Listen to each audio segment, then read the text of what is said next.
बिस्मिल्लाहिर्रहमानिर्रहीम अस्सलाम वालेकुम वरहमतुल्लाह। Welcome to new channel.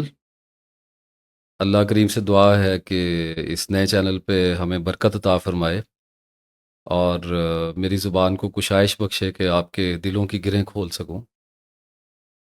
आज का जो मेरा मौजू है वो आईबीएस है, इरिटेबल बाउल सिंड्रोम जिसको कहा जाता है। मैदे की खराबी के नाम से आमतौर पे हम इसको पहचानते हैं। तो आज मैंने सोचा कि ये आईबीएस से ज़रा आपको डिटेल में इसका एक इंट्रोडक्शन आपको करवाऊं और ताकि पता चले कि ये क्या बला है और इसके साथ डील कैसे करना है। और बड़ी ये एक अच्छी वीडियो बनने वाली है इंशाल्लाह ताला।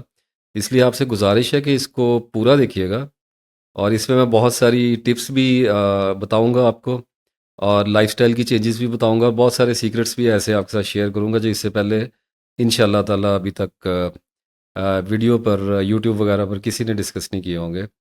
तो अब आईबीएस के हवाले से अगर आप देखें तो आईबीएस और डिप्रेशन यानी मैदे की खराबी और एंजाइटी, स्ट्रेस और डिप्रेशन ये एक ही सिक्के के दो रुख हैं।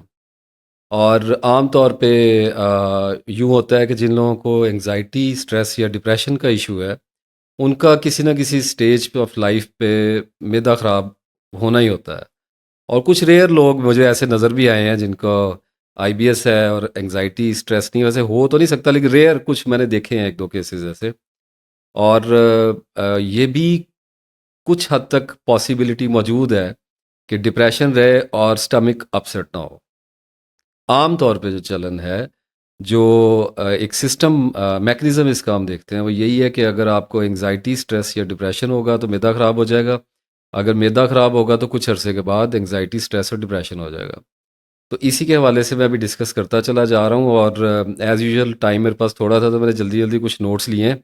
अभी वीडियो जब बनाने का वक्त आया तो थोड़ी सी शायद आपको बेतरतीब लगे लेकिन मेरे साथ जुड़े रहिएगा इसमें और बहुत सारी गिरें जो हैं वो इंशाल्लाह खुद ब खुद सुलझनी शुरू हो जाएंगी। आईबीएस का जो आम तौर पे आप यूँ समझिए कि it's a set of symptoms, और मैं इस पे आगे जाके आपके साथ कुछ डिटेल में बात करता हूँ लेकिन सबसे पहले हम इसकी कुछ रीजंस को देख लेते हैं। एक तो जैसे मैंने पहले बताया कि डिप्रेशन है, स्ट्रेस है, एंजाइटी है, ये इसकी एक रीज़न होती है। फिर सेंसिटिविटी इसका एक बहुत बड़ा फैक्टर है और उसमें जो नर्व्स होते हैं वो ओवर सेंसिटिव हो जाएं तो इस किस्म के मामलात सामने आ जाते हैं। फिर एच पाइलोरी बहुत ज़्यादा अंडर एस्टिमेट किया गया एक आस्पेक्ट होता है। एच पाइलोरी में जो गट का बैक्टीरिया होता है, वो जो हमारे डाइजेस्टिव ट्रैक्ट होता है, इसके अंदर जो बैक्टीरिया होता है वो हमारी स्टमक लाइनिंग पर अटैक करने लगता है।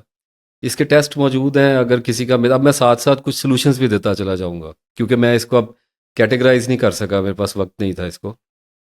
तो अगर किसी को मैदे की खराबी तवील अरसे से चलती चली आ रही है तो एच पाइलोरी का टेस्ट तो करवाना चाहिए।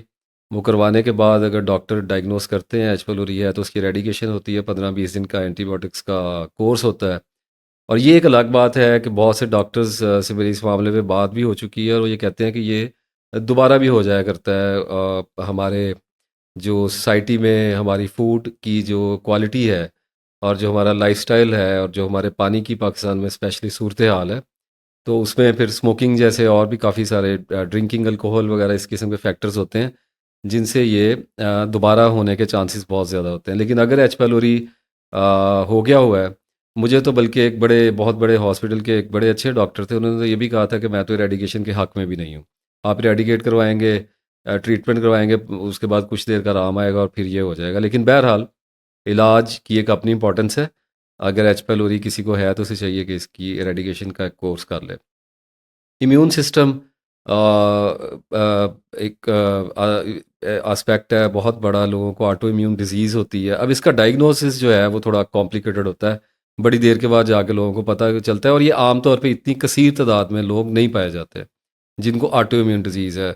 मेरे तजर्बे के हिसाब से बहुत से लोगों को गलत फहमी होती है कि ये हमें ऑटो इम्यून डिजीज़ है क्योंकि आईबीएस और एंग्जाइटी जब मिल के जो हैं वो अपना खेल खेलते हैं ना, तो बहुत सारे लोगों को ऐसा एक इल्यूजन फील होता है कि शायद हमें ऑटो इम्यून डिजीज़ है क्योंकि लग ऐसे ही रहा होता है।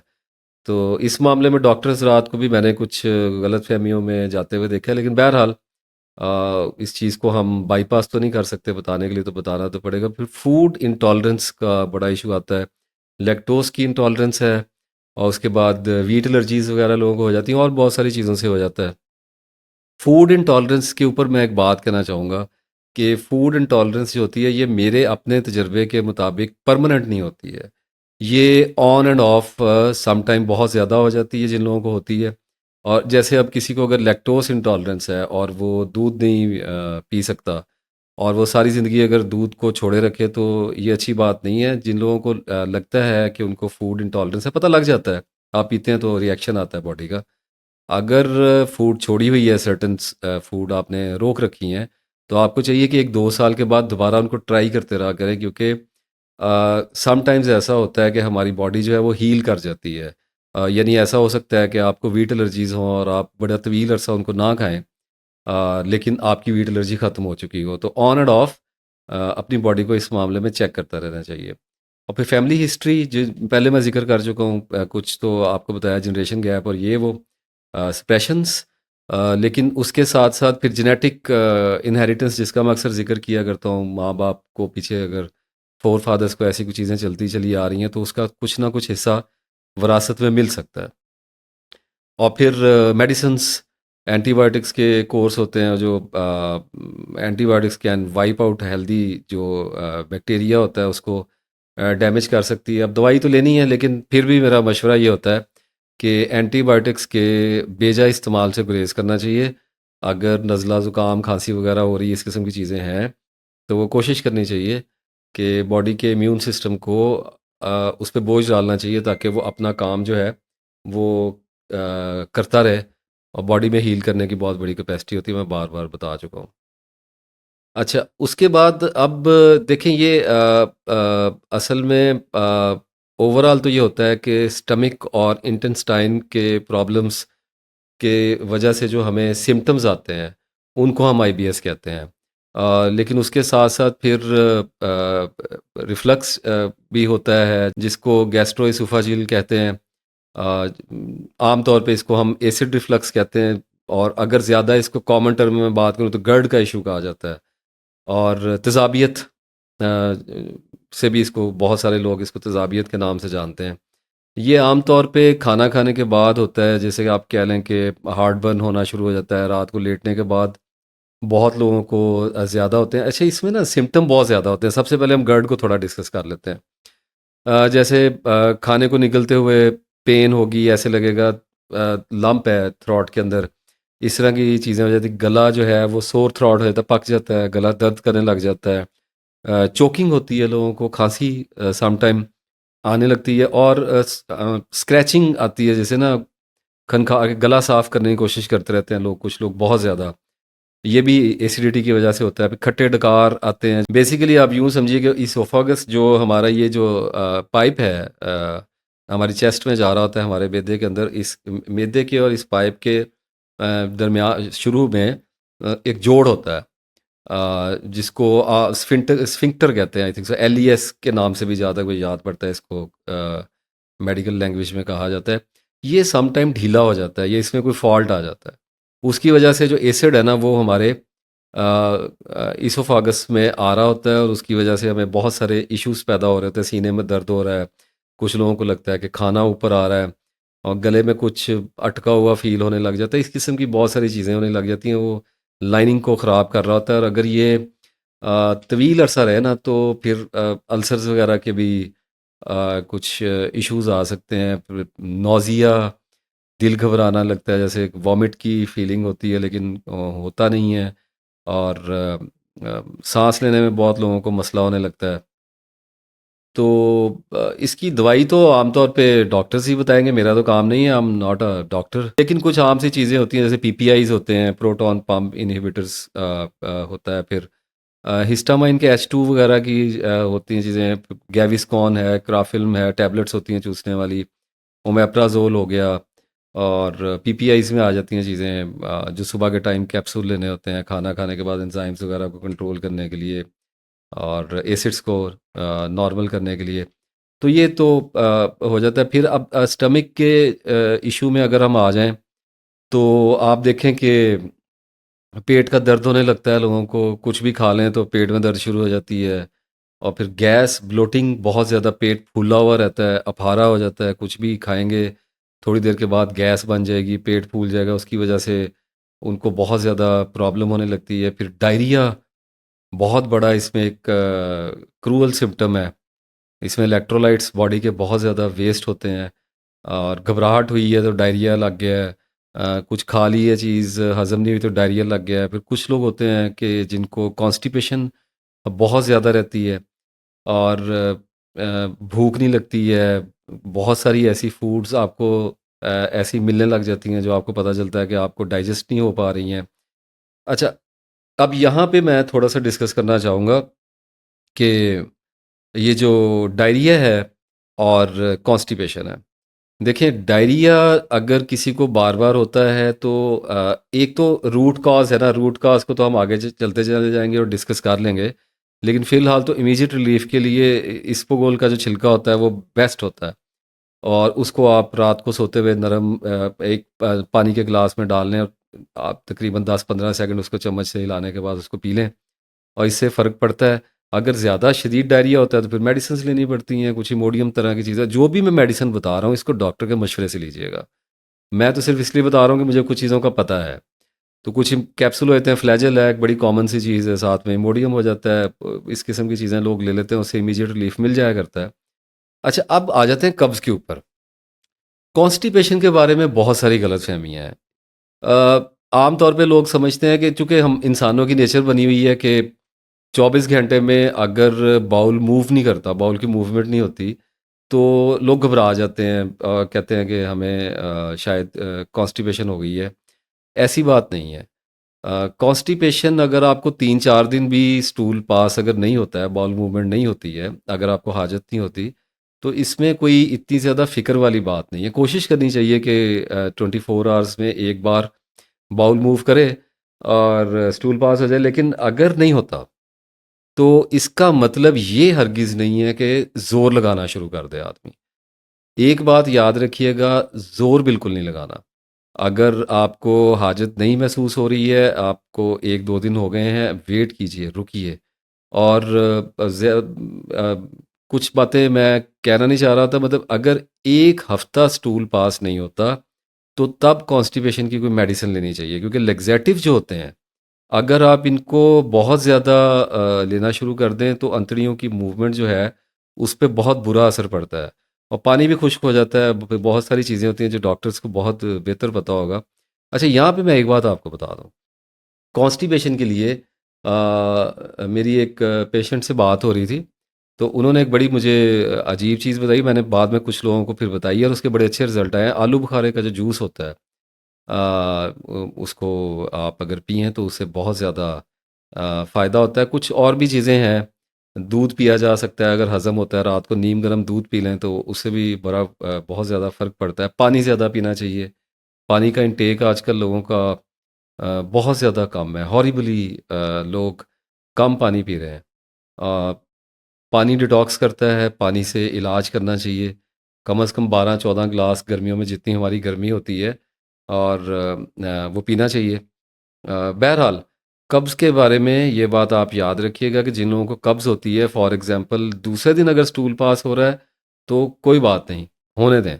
और जब बाउल की मूवमेंट होती है तो कोशिश किया करें, जिन लोगों को कब्ज़ रहती है, कि जब पहली बार आपको प्रेशर फ़ील हो रहा है तो आप मत जाएँ बाथरूम में। आप बैठे रहें, वेट करें। वो थोड़ी देर के बाद हर बॉडी का अपना एक बिहेवियर होता है बाउल को मूव करने का, हैबिट्स होती हैं स्टमक की। तो अगर हो सकता है आधे पौने घंटे के बाद, घंटे के बाद आपको दोबारा हाजत महसूस हो, तो उस वक़्त भी रुकिए, और जब तीसरी बार आपको दोबारा प्रेशर फ़ील हो तब आप जाइए, और ज़ोर मत लगाएँ। 2 काम नहीं करने, एक तो कमोड वगैरह पे आपने ज़्यादा देर बैठना नहीं है। इससे बवासीर होने के चांसेस, हेमोराइड होने के चांसेस, फिशर होने के बहुत ज़्यादा बढ़ जाते हैं।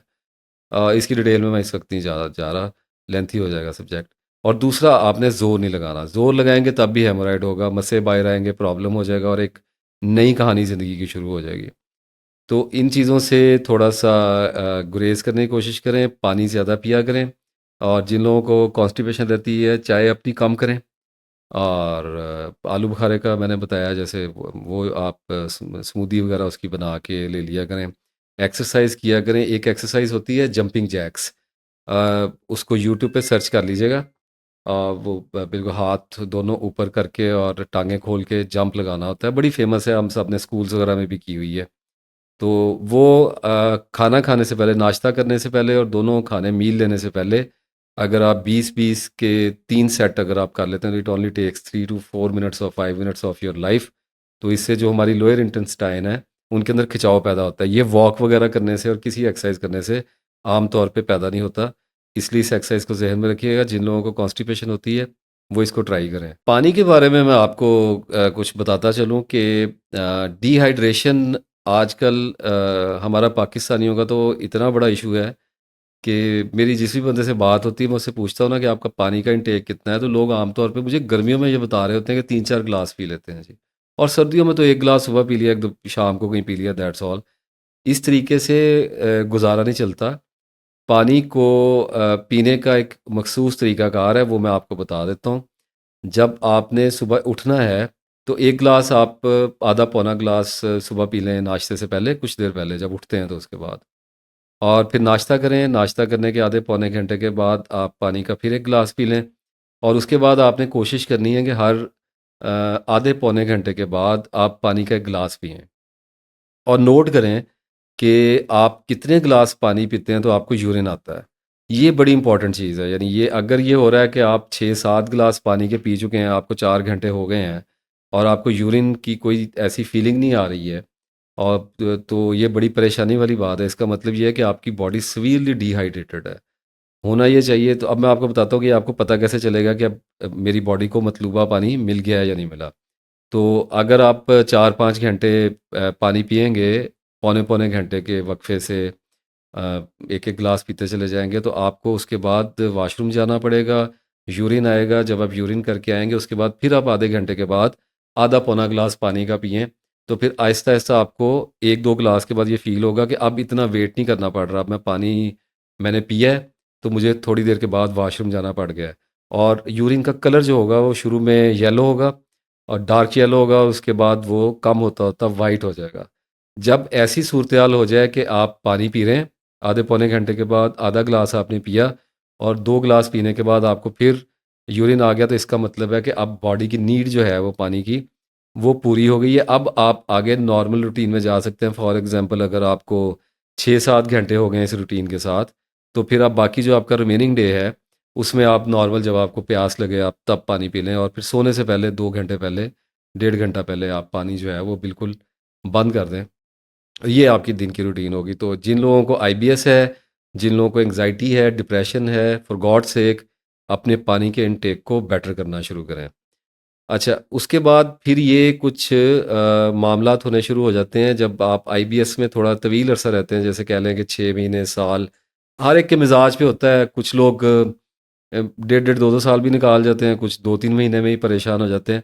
फिर कुछ ऐसे मामले शुरू हो जाते हैं, रात को नींद उड़ जाती है, नींद नहीं आती, गैस हुई रहती है, पेट में दर्द होता रहता है, कभी तेज़ाबियत हो जाती है, और फिर इस तरह से बुरे ख्वाब, नाइटमेयर्स आने लग जाते हैं। ज़ाहिर जब पेट इतना फूला हुआ है और उस फूले हुए पेट के साथ आप सोएंगे तो आपको पुरस्कून नींद कैसे आ सकती है। और फिर सुबह उठते हैं तो जब रात को आपकी बॉडी इतनी डिस्कम्फर्ट में रही है, तो सुबह उठने के बाद चिड़चिड़ापन, सैडनेस, और उसके बाद गुस्सा, फिर you sometime you feel like crap, और फिर उदासी बहुत होती है और दुनिया में दिल नहीं लगता, काम करने को दिल नहीं करता, कपड़े पहनने को, नहाने को दिल नहीं करता। ये जो सारा इस किस्म का सिनेरियो शुरू होता है ना, ये इसका मतलब ये होता है कि अब एंग्जाइटी का दौर शुरू होने वाला है।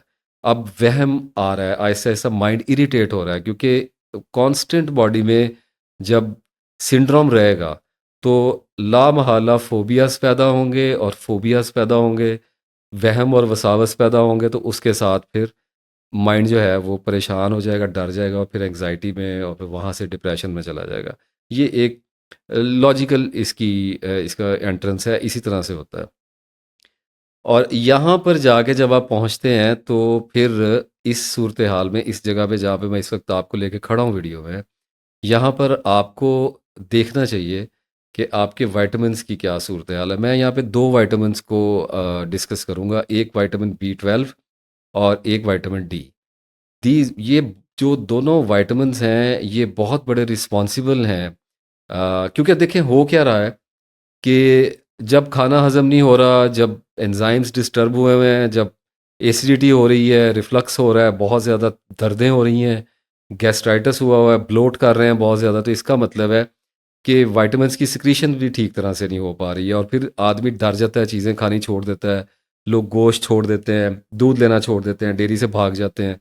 तो इस तरह के मामलात में ऑब्वियसली विटामिन्स के लेवल गिरने शुरू हो जाते हैं, बड़ी लॉजिकल सी चीज़ है। तो चेक कर लेना चाहिए। और फिर कुछ लोग ऐसे भी होते हैं जिनके विटामिन्स के लेवल गिरते हैं तो उनको आईबीएस हो जाता है और वो डिप्रेशन में चले जाते हैं। एक कैटेगरी ऐसी है जिनके विटामिन्स के लेवल गिरते हैं, वो वहाँ से डिप्रेशन और एंग्जायटी में जाते हैं और वहाँ से उनको आईबीएस साथ में लग जाता है। तो ये ग्रुप्स बने हुए हैं, एट द एंड आपने पहुँचना एक ही तरह की जगह के ऊपर है।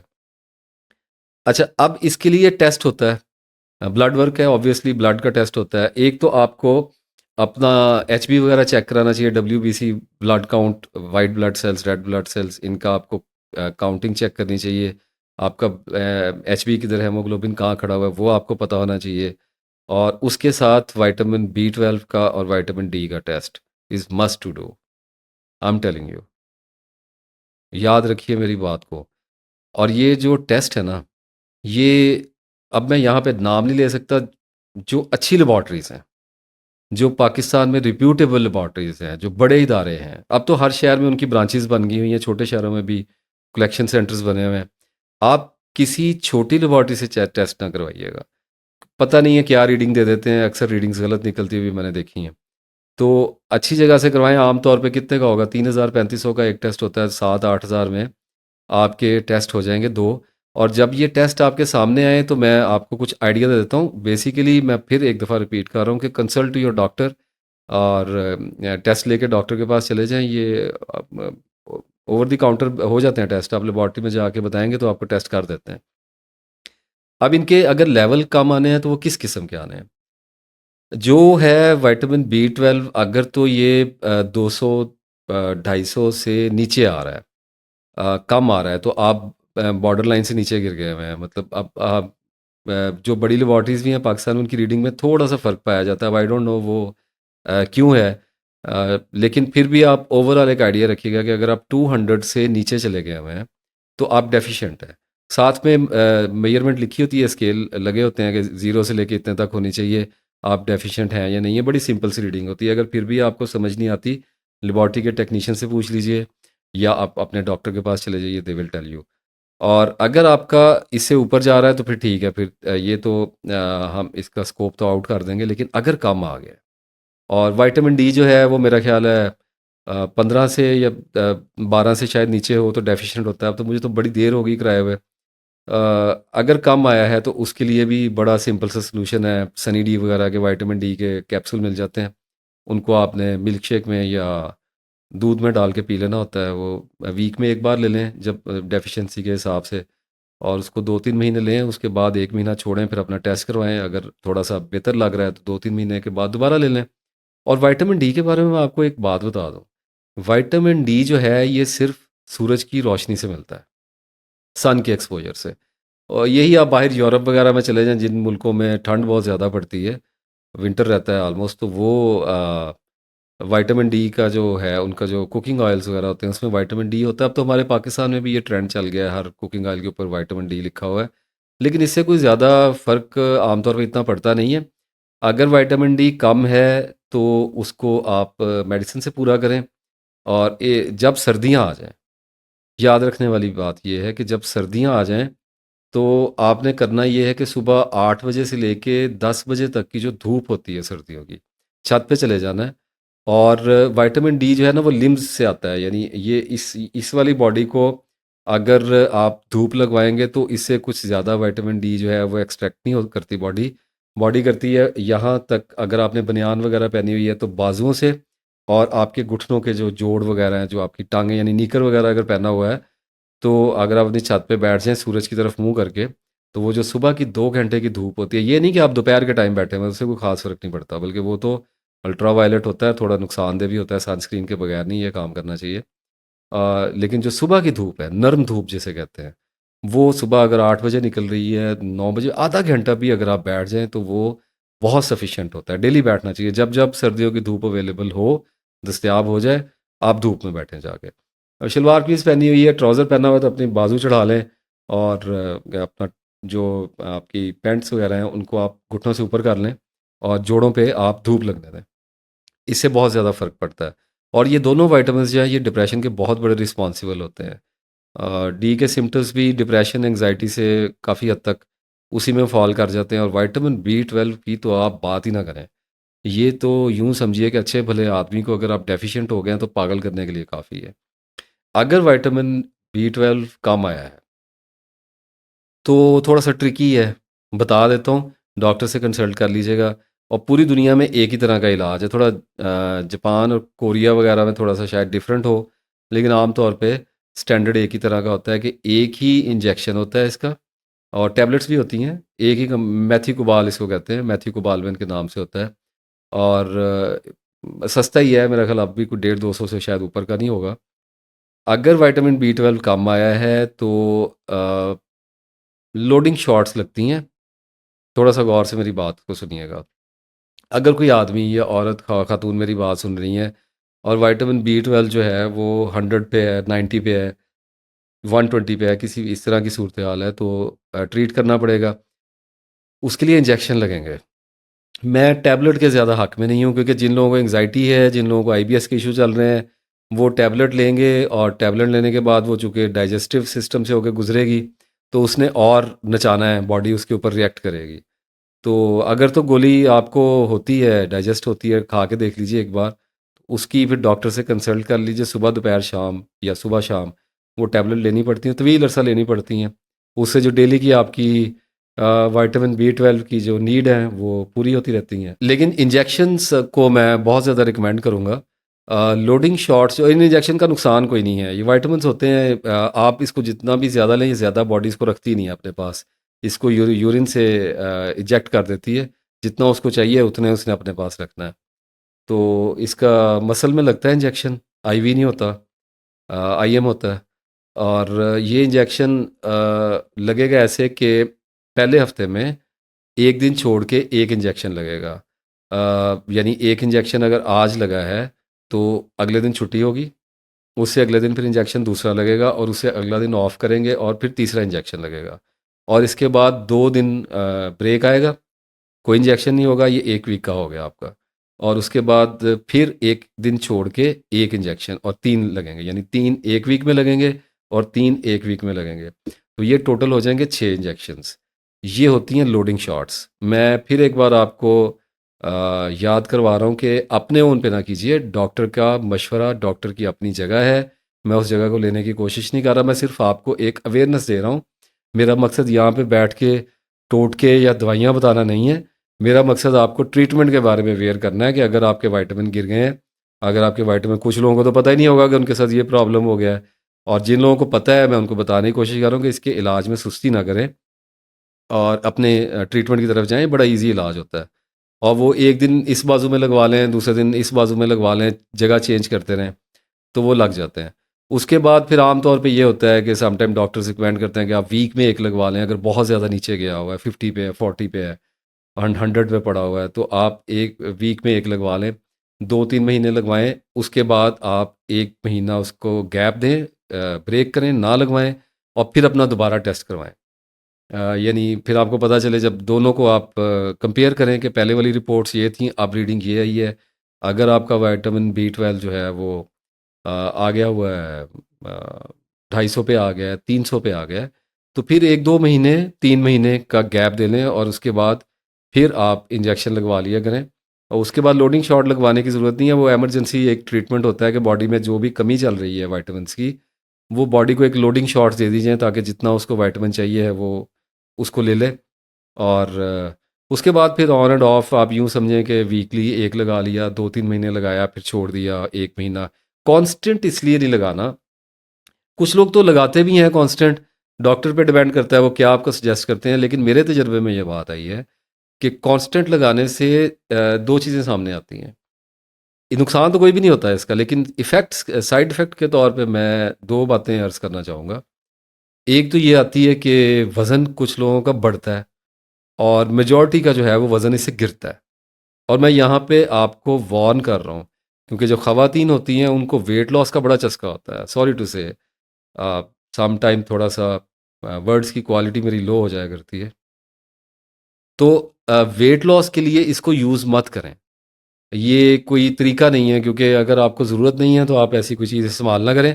अच्छा, अब जो लोग लगवा रहे हैं, आम तौर पे तो आईबीएस वाले का वैसे ही वज़न जो है वो गिरा होता है, हड्डियों का ढांचा बन जाता है। तो अगर मुस्तकिल बी12 लगेगा तो हो सकता है कि वज़न में कमी आनी शुरू हो जाए। तो अगर वज़न में कमी आ रही है तो आप उसको रोक दें और 1 डेढ़ महीना अपने वज़न को दोबारा नॉर्मल करें, फिर इंजेक्शन लगवा लें। या अगर आपको फिर लगता है कि मेरा वज़न ज़्यादा गिरना शुरू हो जाता है, क्योंकि 1-2 महीने तो नहीं गिरेगा, उसके बाद फ़र्क पड़ना शुरू होता है। तो अगर लगे कि गिरता है तो महीने में 2 लगवा लिया करें। इस तरह का गैप डाल लें तो आपकी बॉडी बेसिकली आपको बताएगी कि उसने विटामिन बी की डोसेज के साथ किस तरह एडजस्ट करना है और आपको उसे कितना विटामिन देना है। मैं एक दिलचस्प आपसे बात अर्ज़ करूँ कि एक बार अगर विटामिन की सिक्रेशन अगर डिस्टर्ब हो जाए, विटामिन बॉडी बनाना बंद कर दे, तो फिर बड़ी मुश्किल होती है कि दोबारा वो उसको प्रोड्यूस करेगी। विटामिन डी के बारे में तो मैं ज़्यादा नहीं कह सकता। धूप में बैठे कुछ ना कुछ तो फ़र्क पड़ता है उससे। लेकिन बी12 का मामला बड़ा अजीब है। और स्मोकर्स जो हैं वो बॉर्डर लाइन पे रहते हैं। मेरा बॉर्डर लाइन पे रहता है 250-300 इससे, लेकिन ज़रूरत नहीं पड़ती तो मैं नहीं लगाता। स्मोकिंग बेसिकली ये विटामिन बी12 को रोकता है बनने से। It's a stealer, thief of B12. लेकिन अ, अगर आप फिर भी जानना चाहते हैं तो उसके लिए ये है कि बीफ का जो लिवर है, बड़े गोश्त की जो कलेजी है, सबसे ज़्यादा विटामिन उसमें होता है। अंडे वगैरह में भी होता है लेकिन वो बहुत कम होता है। अगर विटामिन बी12 आपको दुनिया में किसी चीज़ में खुला डुल्ला मिलेगा तो वो बीफ के लीवर में मिलेगा। उसके लोग कैप्सूल भी बनाते हैं ड्राई करके। वो यूट्यूब वगैरह पे सर्च कर लीजिएगा। मेरा ख्याल 10-15 साल पहले मैंने इसका मेथड स्टडी किया था। जिन लोगों को कलेजी खाना अच्छा नहीं लगता, बच्चियाँ आमतौर पे नहीं खाती हैं इस तरह की चीज़ें, तो वो उसका एक प्रोसीजर होता है, उसको ड्राई कर लेते हैं, फिर उसको ग्राइंड करके और उसको कैप्सूल में भर लेते हैं और उसको डेली लेना शुरू कर देते हैं। इस ये भी बहुत अच्छा एक नेचुरल तरीका है। फिर जो लोग खा सकते हैं वो कलेजी अगर ला के रख लें, उसे अपनी फ्रिज में रखें और हर दूसरे दिन 2-3 बोटियाँ जो हैं वो उसकी भून के कभी खा लें, कभी थोड़ी सी हल्के से ऑयल में फ्राई करके खा लें, स्टीम करके ले लें, मच बेटर। तो इस तरह अगर आप उसको अपनी खुराक का हिस्सा बनाए रखें तो इससे बहुत बड़ा फ़र्क पड़ता है। लेकिन कलेजी अगर हम ज़्यादा खाएँ तो कॉन्स्टिपेशन होती है। इसलिए बड़े तरीके से खाना सीखना होती है, 1, 2, 3 बोटियों से ऊपर नहीं। या फिर ये भी हो सकता है हफ़्ते में 1 दिन ज़रा आप अच्छी तरह खा लें और उसके बाद फिर 1 हफ़्ते का ब्रेक दे दें। तो it depends upon your body कि वो कैसा रिस्पॉन्ड करती है फूड इनटेक को। अब ये विटामिन बी12 में अगर तो डी कम है तो कैप्सूल है, आपको बता दिया है, और उसका भी प्रोसीजर वही है जो 2-3 महीने लें और उसके बाद छोड़ दिया करें। विटामिन बी12 का ये है कि जब हमें फिर मुस्तकिल लगाने पड़ जाते हैं ना, तो फिर रोज़-रोज़ जाना कंपाउंडर्स के पास, जो भी लोग बैठे होते हैं क्लिनिक्स में, और और जो डॉक्टर्स के पास जाके लगवाना तो थोड़ा तरद्दुद वाला काम हो जाता है। तो इस मामले में मैं रिकमेंड नहीं करूँगा, लेकिन पूरी दुनिया में ये होता है कि लोग बी12 के इंजेक्शन को सेल्फ इंजेक्ट करते हैं। और ये ऐसे ही है जैसे डायबिटीज़ के पेशेंट जो हैं वो सेल्फ इंजेक्ट करते हैं, इंसुलिन खुद ही तो लगाते हैं, अब डॉक्टर के पास तो नहीं हर रोज़ लगवाने जाते। तो उसमें ये होता है कि अगर आप यूट्यूब पे सर्च करेंगे how to self inject vitamin बी12 इंजेक्शन, तो आपको बहुत सारे ट्यूटोरियल्स मिलेंगे। कुछ डॉक्टर्स ने भी किए हुए हैं, बहुत सारे तो ट्यूटोरियल्स डॉक्टर्स के अपने ही हैं और फिर कुछ लोग जो लगाते हैं उन्होंने भी किए हैं। और इंटरेस्टिंगली मैं आपको एक बड़ी अजीब बात आज बताता चलो, हमारी बॉडी में कुछ पॉइंट्स होते हैं जहाँ पर पेन के रिसेप्टर्स बहुत कम होते हैं। अब आपने कभी अगर सोचा हो कि इंजेक्शन हमेशा बाजू के इस तरफ पकड़ के लगाते हैं, तो इसलिए लगाते हैं कि यहाँ पर पेन कम होती है। अब बगल वगैरह में लगाने से भी पेन कम होती है, आर्म पिट में। और कुछ लोगों का तो आपको एक्सपीरियंस हुआ होगा, जिन लोग जो इंजेक्शन लगवाते हैं, उनको तो ये तो कि कुछ लोगों का हाथ बहुत सख्त होता है और कुछ लोगों का हाथ बहुत नर्म होता है। यानी अक्सर आपने देखा होगा किसी ने इंजेक्शन लगाया तो आपको बहुत दर्द हुई और किसी ने इंजेक्शन लगाया तो आपको पता भी नहीं चला। उन लोगों को स्पॉट्स का आइडिया होता है, उनकी ट्रेनिंग जो है प्रोफेशनल हुई होती है, और वो आपको एग्जैक्टली उस जगह पे इंजेक्शन लगाते हैं जहाँ पे आपको पेन वाले रिसेप्टर्स, वहाँ पर कोई भी ऐसी जगह चीज़ ही नहीं होती है। इसी तरह से हमारी जो थाइज़ हैं, रानें जिसको हम कहते हैं, जब आप कुर्सी पे बैठ जाते हैं तो आपके घुटनों से लेके जहाँ आपकी रानें ख़त्म हो रही होती हैं, थाइज़, उसके दरमियान में वो हाथ से ऐसे नाप के मेजर करके देखा जाता है। वहाँ पे भी एक स्पॉट होता है बड़े सिक्के के बराबर का, दोनों तरफ, दोनों टांगों में। वहाँ पे भी पेन के रिसेप्टर नहीं होते। और फिर जो हमारे हिप्स होते हैं, कूल्हे, इनकी साइड्स पे गड़े होते हैं, दोनों कूलों पे। वो जो गड़े होते हैं उनमें भी पेन के रिसेप्टर नहीं होते। वहाँ पर भी अगर आप इंजेक्शन लगाएं, और मैंने एक दफ़ा अपनी लाइफ में ये एक्सपीरियंस करके देखा था, अपनी थाइस के ऊपर मैंने 5 cc की जो सिरिंज होती है उसके साथ मैंने इंजेक्ट किया, जस्ट जब मुझे ये इन्फॉर्मेशन पता चली कि पेन के रिसेप्टर्स तो बहुत सारी जगहों पे नहीं है। तो मैंने उसको स्लोली जो inject prone to take pain, मेरे लिए कोई मसला नहीं है इतना बड़ा, अगर आप हैरान हो रहे हैं चीज़ों से, बातों से। तो मैंने उसको आहिस्ता-आहिस्ता सुई को इंजेक्ट करना शुरू किया, एंड यू बिलीव मी कि एक लम्हे के लिए भी मुझे कुछ एहसास नहीं हुआ कि मेरी बॉडी में कोई फॉरेन ऑब्जेक्ट, कोई सुई जा रही है। और ये इतना वियर्ड था मेरे लिए, क्योंकि जब भी इंजेक्शन कभी लगा है, मैंने विटामिन बी 12 के शायद अभी तक 6-7 इंजेक्शन, एक दफ़ा लोडिंग शॉट्स लगवाई थी। उसके बाद मैंने जब दोबारा 6-7 महीने बाद टेस्ट कराया तो दैट वाज़ ना ज़्यादा कम था, ना ज़्यादा वो ऊपर था, तो मैंने छोड़ दिया उसको, वहम नहीं किया उसका ज़्यादा। तो अच्छी खासी पेन हो जाती है, लेकिन जब मैंने उस जगह पे इंजेक्ट किया तो there was no pain at all, and body was quiet. तो अगर आपको पता चल गया है, जिन लोग, मैं उन लोगों के लिए स्पेशली बात कर रहा हूँ जिनका बहुत गिरा होगा विटामिन बी 12, तो वो खुद कर लिया करें सेल्फ इंजेक्ट। और मुझे खुशी होगी अगर कमेंट में कोई आके बताए कि वो करता है, सेल्फ इंजेक्ट कर लेता है। तो एक तो ये बात हो गई। लेकिन उसके बाद फिर साल में आप यूँ समझिए कि 2 बार आप इसका टेस्ट करवा लिया करें, जो भी आपका विटामिन कम है, तो विटामिन की तरफ तवज्जो दें लाजमी। अच्छा, अब जो लोग बाहर बैठे हुए हैं, यूएस में बैठे हैं, यूके में बैठे हैं, वहाँ पे ये ऐसी चीज़ें, ये सेल्फ मेडिकेशन तो बहुत मुश्किल है। मैं खुद भी इसके हक में नहीं हूँ, और ये जितनी भी बता रहा हूँ, अगर कोई डॉक्टर भी सुन रहे होंगे तो उनको पता है कि ये कोई इतना डेंजरस सेल्फ मेडिकेशन वाली कैटेगरी में नहीं आता। जैसे अगर सर दर्द कर रहा है तो पैराडोल तो हम जाके ले ही आते हैं, इतना तो फिर हम थोड़ा सा इधर उधर कर ही लेते हैं चीज़ों को। तो जो लोग बाहर हैं उनको तो डॉक्टर्स कभी नहीं करने देंगे, ना ही वहाँ पे ओवर द काउंटर आपको, आप जा गए, आप मेडिकल स्टोर पे, फार्मेसी पे गए, आप जाके ले लिया, ऐसे तो नहीं होता। तो यहाँ पे तो आप जाके जैनक्स और 81 और लेक्सोटल, नींद की गोली मांगो, वो पकड़ा देते हैं आपको, कुछ भी नहीं है, आप पूछता ही कोई नहीं है आपको। तो जो लोग बाहर बैठे हैं वो ऑनलाइन मंगवा लें, अमेज़न है और बहुत सारी हेल्थ की वेबसाइट्स हैं जहाँ से वो आपको डिलीवर कर देते हैं। ये जो हमने सारा कुछ डिस्कस किया है, विटामिन को निकाल के जो बुरे ख्वाब आना और सारा कुछ, और नींद उड़ जाना, ये जब सारा ट्रॉमा बॉडी के साथ स्टार्ट होता है, माइंड ऑब्वियसली इससे इफ़ेक्ट होता है।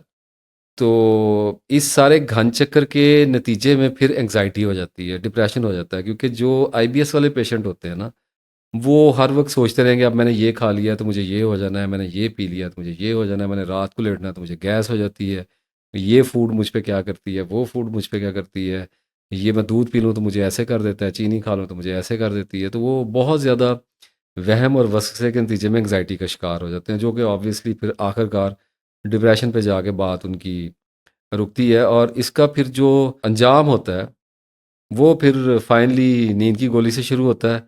और भी आजकल तो स्कैट्रिस्ट एडवांस हो गए हैं काफ़ी ज़्यादा, डायरेक्टली प्रोजैक और इस किस्म की चीज़ें, और आई एम सरप्राइज्ड, क्या बात करें, ओलेंजापिन बाइपोलर की एक बड़ी ऊंचे दर्जे की चीज़ है, लेकिन अगर कोई जाके बताता है कि मुझे सुबह गुस्सा आने लग गया है, या मैं बीवी से लड़ता हूँ, बच्चों से लड़ना शुरू हो गया, तो वो उसको लिथियम की तो अभी मुझे पता नहीं क्या सूरत हाल है, लेकिन मेडिसिन शुरू करवा देते हैं। डायग्नोसिस हमारा बहुत आराम से कर दिया करते हैं डॉक्टर्स, जबकि इसके लिए बहुत वक्त लगता है। बसा औकात ऐसे होता है कि आदमी का डायग्नोसिस ठीक नहीं होता और वो सारी ज़िंदगी ऐसी दवाइयाँ खाता रहता है जिस मर्ज़ का वो शिकार नहीं होता। तो अब नींद की गोली हो गई, ज़ैनक्स दे देंगे, इस किस्म की चीज़ें दे देंगे, और ऑब्वियसली गाबा जो है रिसेप्टर्स वो उनको तेज़ कर देगी, और न्यूरोट्रांसमीटर्स को, उसके नतीजे में कामनेस आ जाएगी, आदमी को बहुत ज़्यादा फ़ील होगा कि वो कोप कर सकता है, डील कर सकता है, हैंडल कर सकता है चीज़ों को। इसके बारे में मैं अब अगली वीडियो जो लेके आ रहा हूँ वो नफसियाती दवाइयाँ, नींद की गोलियाँ, इनको कब लेना चाहिए, क्यों लेना चाहिए, क्यों नहीं लेना चाहिए, और इनको छोड़ना कैसे है। इस सारी चीज़ के ऊपर मैं बात करूँगा। फ़िलहाल तो हम आईबीएस में आगे बढ़ रहे हैं। तो अब ये तो ओवरऑल आप यूँ समझिए कि थोड़ा-सा इंट्रोडक्शन भी था, और साथ में कुछ जो फिक्सेस मुझे पता है वो भी मैं बताता चला जा रहा हूँ। ये जो पानी की मैंने बात की है कि पानी का अपना इनटेक जो है वो ठीक करें, इसमें मैं एक एडिशन और कर दूँ कि पानी हमारे पूरे पाकिस्तान के ख़राब हो गया। अब इसके ऊपर फिर घंटे 2 घंटे तो बोला जा सकता है, लेकिन हो गया। अब हमारी बदकिस्मती है और हमारी हुकूमतों की नालायकी है और हमारी बेपरवाही है कि पानी हमने गंदा कर लिया है। अब कर लिया तो कर लिया है, लेकिन अब लोग फ़िल्टर का पानी लेके आते हैं। देखिए, फ़िल्टर का पानी अ, एक लिमिट तक साफ़ हो सकता है। जो टॉक्सिन्स उसके अंदर जो केमिकल मिल गए हैं ना, उनको साफ़ करना इज़ काइंड ऑफ इम्पॉसिबल। इस मामले में जो लोग बीमार हैं, जिन लोगों को मैदे का प्रॉब्लम पड़ा हुआ है, जिन लोगों को एंग्जायटी पड़ी हुई है, जो लोग कुछ भी खाते हैं उनके साथ तमाशे लगते हैं, उनके लिए मैं रिकमेंड करूँगा कि थोड़ी देर के लिए, 4-5 महीने के लिए मिनरल वाटर ले लें। 2-3 कंपनीज़ हैं, सभी को पता है, और उनका पानी भी ख़ैर पाकिस्तान में कोई ऐसी हाई क्वालिटी वाला तो है नहीं, कोई पूछने वाला ही नहीं है, कोई क्यूसी डिपार्टमेंट ही नहीं है, कोई क्वालिटी कंट्रोल ही नहीं है। लेकिन फिर भी वो जो हमारे फ़िल्टर्स का पानी है, उससे बहुत ज़्यादा बेहतर होता है। तो 19 लीटर की बॉटल्स मिलती हैं, वो अपने लिए ला के अकेला आदमी रख ले, उसको आप पिएँ, और you will see lot of improvements, I am telling you. बात ये है कि अब कुछ लोगों ने कहना है कि फ़िल्टर लगवाए हुए हैं घरों में, और हमारा आरओ वाटर आता है, हमारा हमें बड़ी अच्छी कंपनी दे के जाती है, हमारा फ़िल्टर बहुत अच्छा है। ठीक है, मैं तो आपको सजेस्ट कर सकता हूँ कि जिन लोगों का मसला ठीक नहीं हो रहा वो वाला पानी पीने के बावजूद भी, वो थोड़े अरसे के लिए, कम से कम 3 महीने के लिए अपने पानी को मिनरल वाटर पे शिफ्ट करके देख लें एक दफ़ा। कुछ इसके प्रोस एंड कॉन्स ऑब्वियसली हैं। कमज़ोर पानी होता है, कोई इतना ताकतवर पानी नहीं होता है, लेकिन भारी नहीं होता। हमारा पानी जो है फ़िल्टर्स वाला, उसकी तो मैं बात ही नहीं करना चाह रहा। बचने की कोशिश करें, जिन लोगों को हज़म हो रहा है ना, वो पी लें, उनके लिए कोई मजबूरी नहीं है। जो मरीज़ बन गया हुआ है ना, वो अपना जो वाटर इनटेक है वो मिनरल पे शिफ्ट कर ले। और जब मिनरल पे शिफ्ट करते हैं तो घर की ख़वातीन जो होती हैं ना, वो बड़ा फ़साद करती हैं। वो करती ये हैं कि अब मेरी बात सुन के अगर कोई बंदा अपने घर में पानी की बॉटल ले आएगा ना, तो औरतें क्या करेंगी कि उनका जो चाय का पानी होगा, जो जिस पानी में सालन बनेगा, खाना पकेगा, जिस पानी से आटा गूँधा जाएगा, वो सारे का सारा वही पानी यूज़ करेंगी जो पहले से घर में आ रहा है। तो मकसद फ़ौत हो जाता है ट्रीट करने का। वहम करने वाली बात नहीं है, एक अक्ल की बात होती है कि जब एक आदमी का आप पानी चेंज कर रहे हैं, तो आप, मुझे पता है ये थोड़ा डिफ़िकल्ट लगता है करने में, लेकिन बाद में अपनी दवाइयों पे हज़ारों लाखों खर्च करने से तो ये अच्छा है कि थोड़ी देर के लिए पानी पे कॉम्प्रोमाइज़ कर लें। मतलब कितना का पानी लग जाएगा?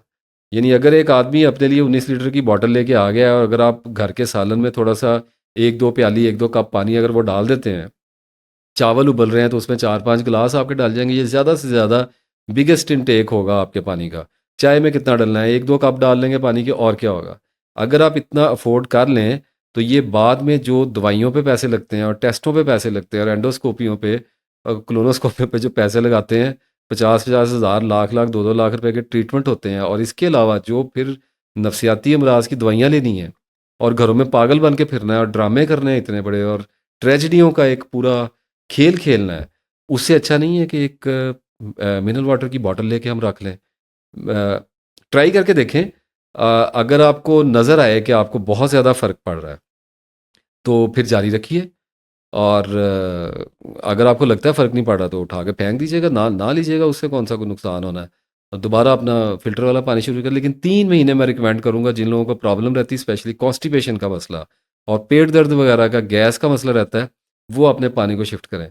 और घर वाले अगर मज़ाक उड़ाते हैं ना ऐसे बंदों का, कहते हैं कि जी मिनरल वाटर पे आ गए हैं, तो उन्हें बताइए कि मेरा पेट ख़राब है, मुझे स्टमक का मसला पड़ा हुआ है, थोड़ी देर के लिए मैं पानी को चेंज करना चाह रहा हूँ, that is all about it. Sugar वाले लोग भी तो फिर प्रेज़ करते ही फिरते हैं ना, तो अगर एक आईबीएस का पेशेंट जो है, अगर वो थोड़ा परहेज़ कर लेगा तो इसमें कौन सी ऐसे हर्ज वाली बात है। अब हम जब परहेज़ पे आ ही गए हैं तो ज़रा परहेज़ को भी खोल के देख लेते हैं। देखें, परहेज़ जो है ना, ये बहुत बड़ी हकीकत है कि इलाज से बड़ा बहुत ज़्यादा बेहतर होता है। हर लिहाज से परहेज़ इलाज से बेहतर है। तो इस मामले में आईबीएस जैसी बदतरीन बीमारी से निकलने के लिए जो मैं आपको फिक्सेस इस वीडियो में पहले बता चुका हूँ, उनको भी मद्देनज़र रखिएगा। और अब हम थोड़ा-सा परहेज़ को डिस्कस करेंगे। जो डेली रूटीन है उसको थोड़ा-सा देखेंगे, ताकि बुनियादी तौर पे इस डिस्कशन से मेरा मकसद ये है कि हम बॉडी को सादा तरीन खुराक दे के बीमारी को एक ऐसी जगह पे लेके आ जाएं जहाँ पे बीमारी अपनी असल हालत में हमारे सामने खड़ी हो जाए। हम ये देख सकें कि अगर हम कम से कम सादा खुराक लें तो हमारी बीमारी की नवीयत कितनी है, किस कदर ख़तरनाक है, कितनी अज़ियतनाक है। तो इस मामले में सबसे पहले हम शुरू करते हैं जब आप सुबह उठते हैं। तो उठने के बाद यस, ज़ैतून का तेल, एक्स्ट्रा वर्जिन ऑलिव ऑयल जो है। अब मैं यहाँ पे एक दो बातें अर्ज़ कर दूँ कि एक तो मैं टोटके बताने वाला आदमी नहीं हूँ। मैं जो आपको बता रहा हूँ वो टू द पॉइंट बता रहा हूँ, टेस्टेड बता रहा हूँ, एक्सपीरियंस्ड बता रहा हूँ। और इल्म की बुनियाद भी उस पे शामिल है। और दूसरी बात ये कि बारहा कह चुका, बहुत सी वीडियो में कह चुका हूँ कि वहम में और अकल में बाल बराबर का फ़र्क होता है। मेरी इस सारी गुफ्तगू से वहम खाने की कोई ज़रूरत नहीं है। बहुत ज़्यादा माइक्रो लेवल पे जाके बॉडी की लिसनिंग करने की ज़रूरत नहीं है। कुछ बुनियादी बुनियादी चीज़ें हैं जिनको हम डिस्कस करेंगे और उससे हमारा मसला इंशाअल्लाह ताला ठीक होता चला जाएगा। तो सुबह जब उठेंगे तो कुल्ली करने के बाद olive oil, extra virgin olive oil का 1 टेबल स्पून जो है वो पी लेना है। बड़ी सादा सी बात है, इसको पी लें। अल्लाह ताला ने ज़ैतून का और शहद का कुरान पाक में ज़िक्र फरमाया और इनमें शिफ़ा है। और इन्हीं से हम इलाज में भी इनकी मदद लेंगे। तो ज़ैतून का तेल जो है वो अल्सर्स को देखेगा, लैक्सेटिव भी है, कॉन्स्टिपेशंस को देखेगा। और वैसे भी मैं आपको एक बात बताऊँ, ज़ैतून और शहद जो है ये गम को और खौफ को ख़त्म भी करता है और हमें थोड़ा-सा एनर्जी भी देता है। और ओवरऑल हमारी बॉडी में कुछ भी जो उल्टी-सीधी चीज़ें चल रही होती हैं, ज़ैतून की कांस्टेंट डोज़ेज़ जो है वो उनके साथ डील करती है। ज़ैतून लेना शुरू करें। और एक रूल आपको बयान कर दिया कि कोई भी शय ढाई 3 महीने से ऊपर ना लेके जाया करें। उसके बाद उसमें एक गैप दिया करें। टॉक्सिन्स डेवलप हो जाते हैं या समहाउ बॉडी में ऐसी डिपेंडेंसी क्रिएट हो जाती है जो हम बॉडी को नहीं देना चाह रहे। सबसे बेटर बॉडी वो होती है जो किसी भी तरह की फूड को, गंदी फूड की बात नहीं कर रहा, लो क्वालिटी फूड की बात नहीं कर रहा, किसी भी तरह की फूड को हैंडल कर ले। तो इस मामले में अब जैसे विटामिन का आपको बताया, विटामिन डी का, और विटामिन बी 12 का आपको बताया कि उसको आप 3 महीने लें और उसके बाद उसको बंद करें और फिर दोबारा 1-2 महीने छोड़ के अपने टेस्ट कराएं, फिर देखें और फिर दोबारा लें। तो इस तरह नॉन लीनियर चलाएंगे हम हर चीज़ को। तो जैतून के साथ भी यही मामला होगा। कोई भी आगे जो मैं आपको फूड इनटेक और कोई भी परहेज़ बताने जा रहा हूँ उसमें हम उसको तोड़ते रहेंगे, यानी मुस्तकिल इस्तेमाल नहीं किसी चीज़ को भी करना। तो इस मामले में सुबह का आगाज़ करें ज़ैतून के तेल के साथ, 1 चम्मच लें उसको। उसके बाद फ्रेश हों, अपने दांत साफ़ करें, नहाएं धोएं और नाश्ता करें। अब आ जाए ज़रा नाश्ते पे। नाश्ता, नाश्ते में एक सीक्रेट है, वो ज़रा आज खोल के देखते हैं। एक ही तरह का नाश्ता नहीं करना। कुछ लोग ऐसे हैं जो आटे पे ही चली जा रहे हैं।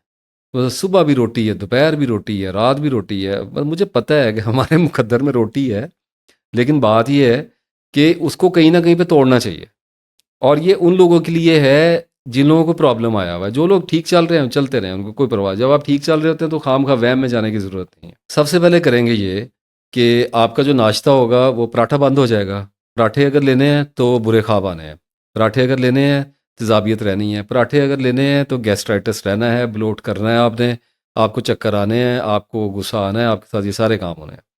फ़िलहाल थोड़ी देर के लिए। हम किसी भी चीज़ को परमानेंट स्विच ऑफ नहीं करेंगे, आर्जी तौर पे होगा सब कुछ। For the sake of the understanding of your body होगा, कि इसको समझने के लिए, इसके बिहेवियर को, इसके अंदर जो परेशानी पैदा हो गई है उसको अंडरस्टैंड करने के लिए होगा। तो पराठा बंद हो जाएगा। सबसे पहले चलेगी सूखी चपाती एक, और रात का बचा हुआ सालन जो घर में होता है वो लें, और साथ में चाय का एक कप ले लें। और चाय का भी मैं आपको बनाने का तरीका बता दूं, दूध पत्ती नहीं पीनी। देखें, कंपोजिशन चेंज होने से हैयत बदल जाया करती है, शय वो नहीं रहती जो दूसरी कंपोजिशन में होती है। फॉर एग्जांपल, चाय जो है वो तीन तरह की आमतौर पे होगी। एक चाय होगी उसमें आप कहवा बनाएंगे और उसको कप में डाल लेंगे, और उसमें बाद में पीने के वक्त थोड़ा सा दूध ऐड कर लेंगे। This is called classic English T, जो सेपरेट टी जिसको कहा जाता है। एक चाय वो, और ये बहुत हल्की होती है, इसके साइड इफ़ेक्ट बहुत कम होते हैं। दूसरी चाय वो होती है कि आपने कहवा बनाया, पहले पानी डाला, फिर उसमें पत्ती डाली थोड़ी सी, और उसके बाद, अब यहाँ पे मेरा दिल कर रहा था आपको पत्ती का ब्रांड जो सबसे माइल्ड है पाकिस्तान में वो बताऊं, लेकिन somehow terms of services शायद ऐसी हैं चैनल्स की, मुझे मुनासिब नहीं लगता।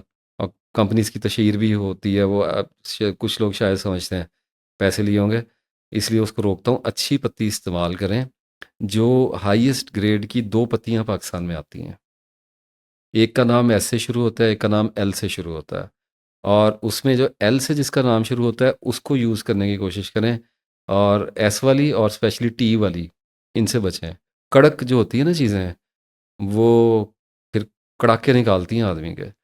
तो इन चीज़ों से बचें। और फिर स्पेशली जो बाज़ार में पत्ती बिकती है, पठानों वाली पत्ती होती है, रंगों वाली पत्ती होती है, मिक्स पत्तियाँ लोग इस्तेमाल करते हैं, चार चार पाँच पाँच पत्तियाँ। नशे की भी इंतहाएँ हैं ना फिर दुनिया में। इन चीज़ों से परे हो जाएं, ये चीज़ें बर्बाद करके रख देंगी आपको। तो माइल्ड चाय, और उसमें कहवा बनाया, कहवा बनाने के अंदर एक इलायची डाल लें उसके अंदर, और उसके बाद उसमें थोड़ा सा दूध ऐड कर दें। उबाले ना दें चाय को, डाल लेते हैं उसके अंदर डोंगा और उसको देते हैं उबाले, फिर और फेंटते हैं उस चाय को। क्या बनाना चाह रहे हो अल्लाह के बंदो, उस चाय के अंदर से क्या निकालना, कौन सा कुश्ता तैयार हो रहा है उसके अंदर से? सिंपल सी चीज़ है। कहवा बबल करने लग गया तो आपने उसमें थोड़ा सा दूध ऐड करना है। जब चाय आई थी बरे सगीर में, तो मरीज़ों के लिए आई थी, बीमारियों के लिए आई थी। और कहवा चूँकि कड़वा बहुत होता था, तो उसमें उसको पीने के काबिल बनाने के लिए इसमें थोड़ा सा दूध ऐड किया जाता था ना। आमतौर पे तो ब्लैक टी के नाम से ही जानी जाती है। तो दूध ऐड करें, और ज़्यादा दूध ऐड करने की ज़रूरत नहीं है, इतना करें कि वो डार्क ब्राउन रहे। और उस चाय के अंदर थोड़ी सी चीनी डालें, बच सकते हैं चीनी से बच लें। स्टेविया, पता नहीं जो चीज़ें आई हुई हैं, दूसरे मीठे आए हुए हैं काफ़ी, वो डाल लें। अगर चीनी डालनी है, गुड़ थोड़ा सा डाल लें। और अगर चीनी डालनी है तो थोड़ी डालें, और उसको हल्का सा बबल उसमें आए तो उसको उतार के साथ में आप पी लें। ये तो आपकी चाय हो गई। अच्छा, अब अगर रात का सालन दस्तयाब नहीं है तो अंडे पे बात आएगी ऑब्वियसली। तो अंडा फिर ऑमलेट अगर बनाना, फ्राई अंडा, तो फिर वही लोग खाएं जो ठीक है। आमतौर पर तो किसी को भी नहीं खाना चाहिए, फ्राई अंडा खाना तो एक जुर्म है, लेकिन मैं भी करता हूँ कभी कभार। लेकिन आम तौर पे हम कहेंगे कि ऑमलेट पे बात लेके आते हैं। तो ऑमलेट ऐसा होना चाहिए जिसमें कम से कम कुकिंग ऑयल हो। और ये देखें, आर्ट होना चाहिए ख़वातीन को पकाने का। चम्मच डाल देंगी दो, और उसके अंदर अंडा फेंट के डाल देंगी, वो तैरता फिरेगा कुकिंग ऑयल के ऊपर। This is utter nonsense. आप, ब्रश मिलता है कुकिंग ऑयल को यूज़ करने के लिए, वो थोड़ा सा डालें उसको, अपने पैन में थोड़ा सा उसको गीला कर लें, दैट्स ऑल अबाउट इट, और उसके ऊपर अंडा डाल लें। और जो आपने ऑमलेट बनाना है उसमें नमक और मिर्च और थोड़ा सा ज़ीरा डालना है तो डाल लें। और इसके अलावा कोई उसमें हरी मिर्चें नहीं डलेंगी, कोई उसमें प्याज नहीं डलेगा, कोई उसमें टमाटर नहीं डलेगा। सिंपल ऑमलेट होगा। वो ले लें साथ में, और इस नाश्ते को 3 हफ्ते तक इस्तेमाल करें, जारी रखें। और उसके बाद फिर आप करेंगे नाश्ता चेंज, स्विच करेंगे अपने नाश्ते को। अब स्टोरी ज़रा इंटरेस्टिंग हो रही है।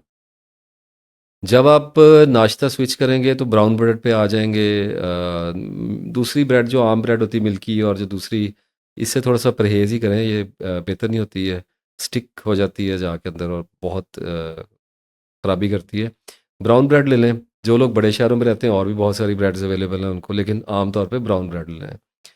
ब्राउन ब्रेड, उसके साथ 2 उबले हुए अंडे, उनकी जर्दी बाहर निकाल दें, एग वाइट ओनली यूज़ करें। साथ में जैम ले लें थोड़ा सा, बहुत कम, थोड़े से मीठे के लिए। और इसके साथ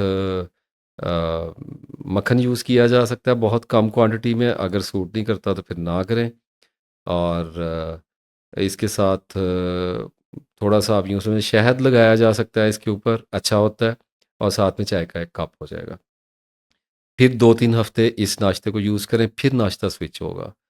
और नाश्ता आएगा जौ के दलिए पे, गंदम के दलिए पे। पहले हफ्ता 10 दिन जौ का दलिया ट्राई करें, फिर हफ्ता 10 दिन गंदम का दलिया ट्राई करें। पानी में बन जाता है, थोड़े से दूध में डाल के बन जाता है, थोड़ा सा उसमें मीठे के लिए शहद इस्तेमाल कर लें। नीम गर्म खाएं, उसके साथ चाय का कप लेना तो ले लें।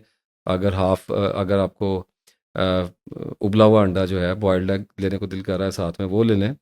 और इस नाश्ते को आप 2-3 हफ्ते इस्तेमाल करें। तो ये 3 नाश्ते मैं क्यों लेके आया हूँ, इसकी एक बड़ी सॉलिड रीज़न है मेरे पास। इन 3 नाश्तों में एक नाश्ता ऐसा होगा जिसको करने के 1-2 दिन के बाद अ, आपको ऐसा फ़ील होगा कि जैसे भारीपन नहीं आ रहा, ज़्यादा वसवसे नहीं आ रहे, गैस नहीं हो रही है, तेज़ाबियत नहीं हो रही है, बड़ा हल्का-फुल्का फ़ील कर रहे हैं, बड़ा अच्छा लग रहा है आपको, आपके अंदर एनर्जी भी है, आपका काम करने को भी दिल कर रहा है, डकार भी नहीं आते खट्टे, इस किस्म की चीज़ें नहीं हो रही हैं। वो नाश्ता आपका नाश्ता है। तो बेसिकली ब्रेकफ़ास्ट जो है वो डिस्कवर करना पड़ता है। अक्सरियत, अज़ीम तरीन अक्सरियत जो है, वो नाश्ते को डिस्कवर किए बगैर जो कल्चरल नाश्ता हमारे साथ आ रहा होता है, उसी को लेके चल रहे हैं। लस्सी के ऊपर मैं बात करता हूँ। लस्सी मैं आपको बताऊँगा, लस्सी सुबह हज़म होती है तो पी लें, अदरवाइज़ मैं आपको इसका एक तरीका बताऊँगा लस्सी पीने का, इसको मैं लिख लूँ ज़रा। अच्छा, तो जो नाश्ता आपको सूट करे, उस नाश्ते पे आ जाएँ और उस नाश्ते को फिर 1 हफ़्ता मुसलसल चलाया करें। और वीकेंड पे एक चीट डे रख लें। उसमें आप अगर आपको ब्राउन ब्रेड का नाश्ता ठीक लगता है, अच्छा रहता है आपकी बॉडी को, तो आप 3-4 दिन वो करें, 1 दिन फिर आप चपाती ले लिया करें, 1 दिन दलिया ले लिया करें, फिर आप दोबारा ब्राउन ब्रेड पे आ जाया करें। इसी तरह से बीच-बीच में 10-15 दिन के बाद 1 दिन के लिए आप चीट डे जिसको कहा जाता है, आप पराठा, अगर आपका दिल करता है लेने को इस जंग में, तो ले लें। लेकिन पराठे के बारे में मैं आपको एक बात बता दूँ, उसको तेल में सैर करवाना ज़रूरी नहीं है, वॉक करवाना ज़रूरी नहीं है। कम से कम तेल लगाएँ, थोड़ा-सा जिसे यूँ समझें नशा पूरा करने के लिए। ऐसा भी किया जा सकता है कि अंदर तेल लगा लिया और पराठा बनाया और उसके बाद ब्रश से थोड़ा-सा एक उसको हल्का-सा टच कर लिया, ताकि थोड़ी-सी एक फ़ीलिंग आ जाए कि थोड़ी गीली रोटी है, ज़रा थोड़ा-सा पराठे की फ़ील में चली जाए। इतने चुपड़े हुए पराठे खाएँगे तो फिर देसी घी की चुपड़ी हुई रोटी अगर आपको सूट करती है, अगर आपको देसी घी ठीक रहता है तो ली जा सकती है, बहुत अच्छी है। अच्छा, अब ये नाश्ता हो गया आपका। उसके बाद नाश्ते के और दोपहर के खाने के दरमियान में, फॉर एग्ज़ाम्पल अगर 8 बजे नाश्ता किया है तो 11 बजे, यानी ढाई 3 घंटे आपको नाश्ता किए हुए हो गए हों, आपने फ्रूट्स लेने हैं। और जो फ्रूट्स लेने का टाइम और तरीका मैं आपको बता दूं कि फ्रूट्स किसी भी खाने से फ़ौरन पहले या फ़ौरन बाद में नहीं लेना चाहिए।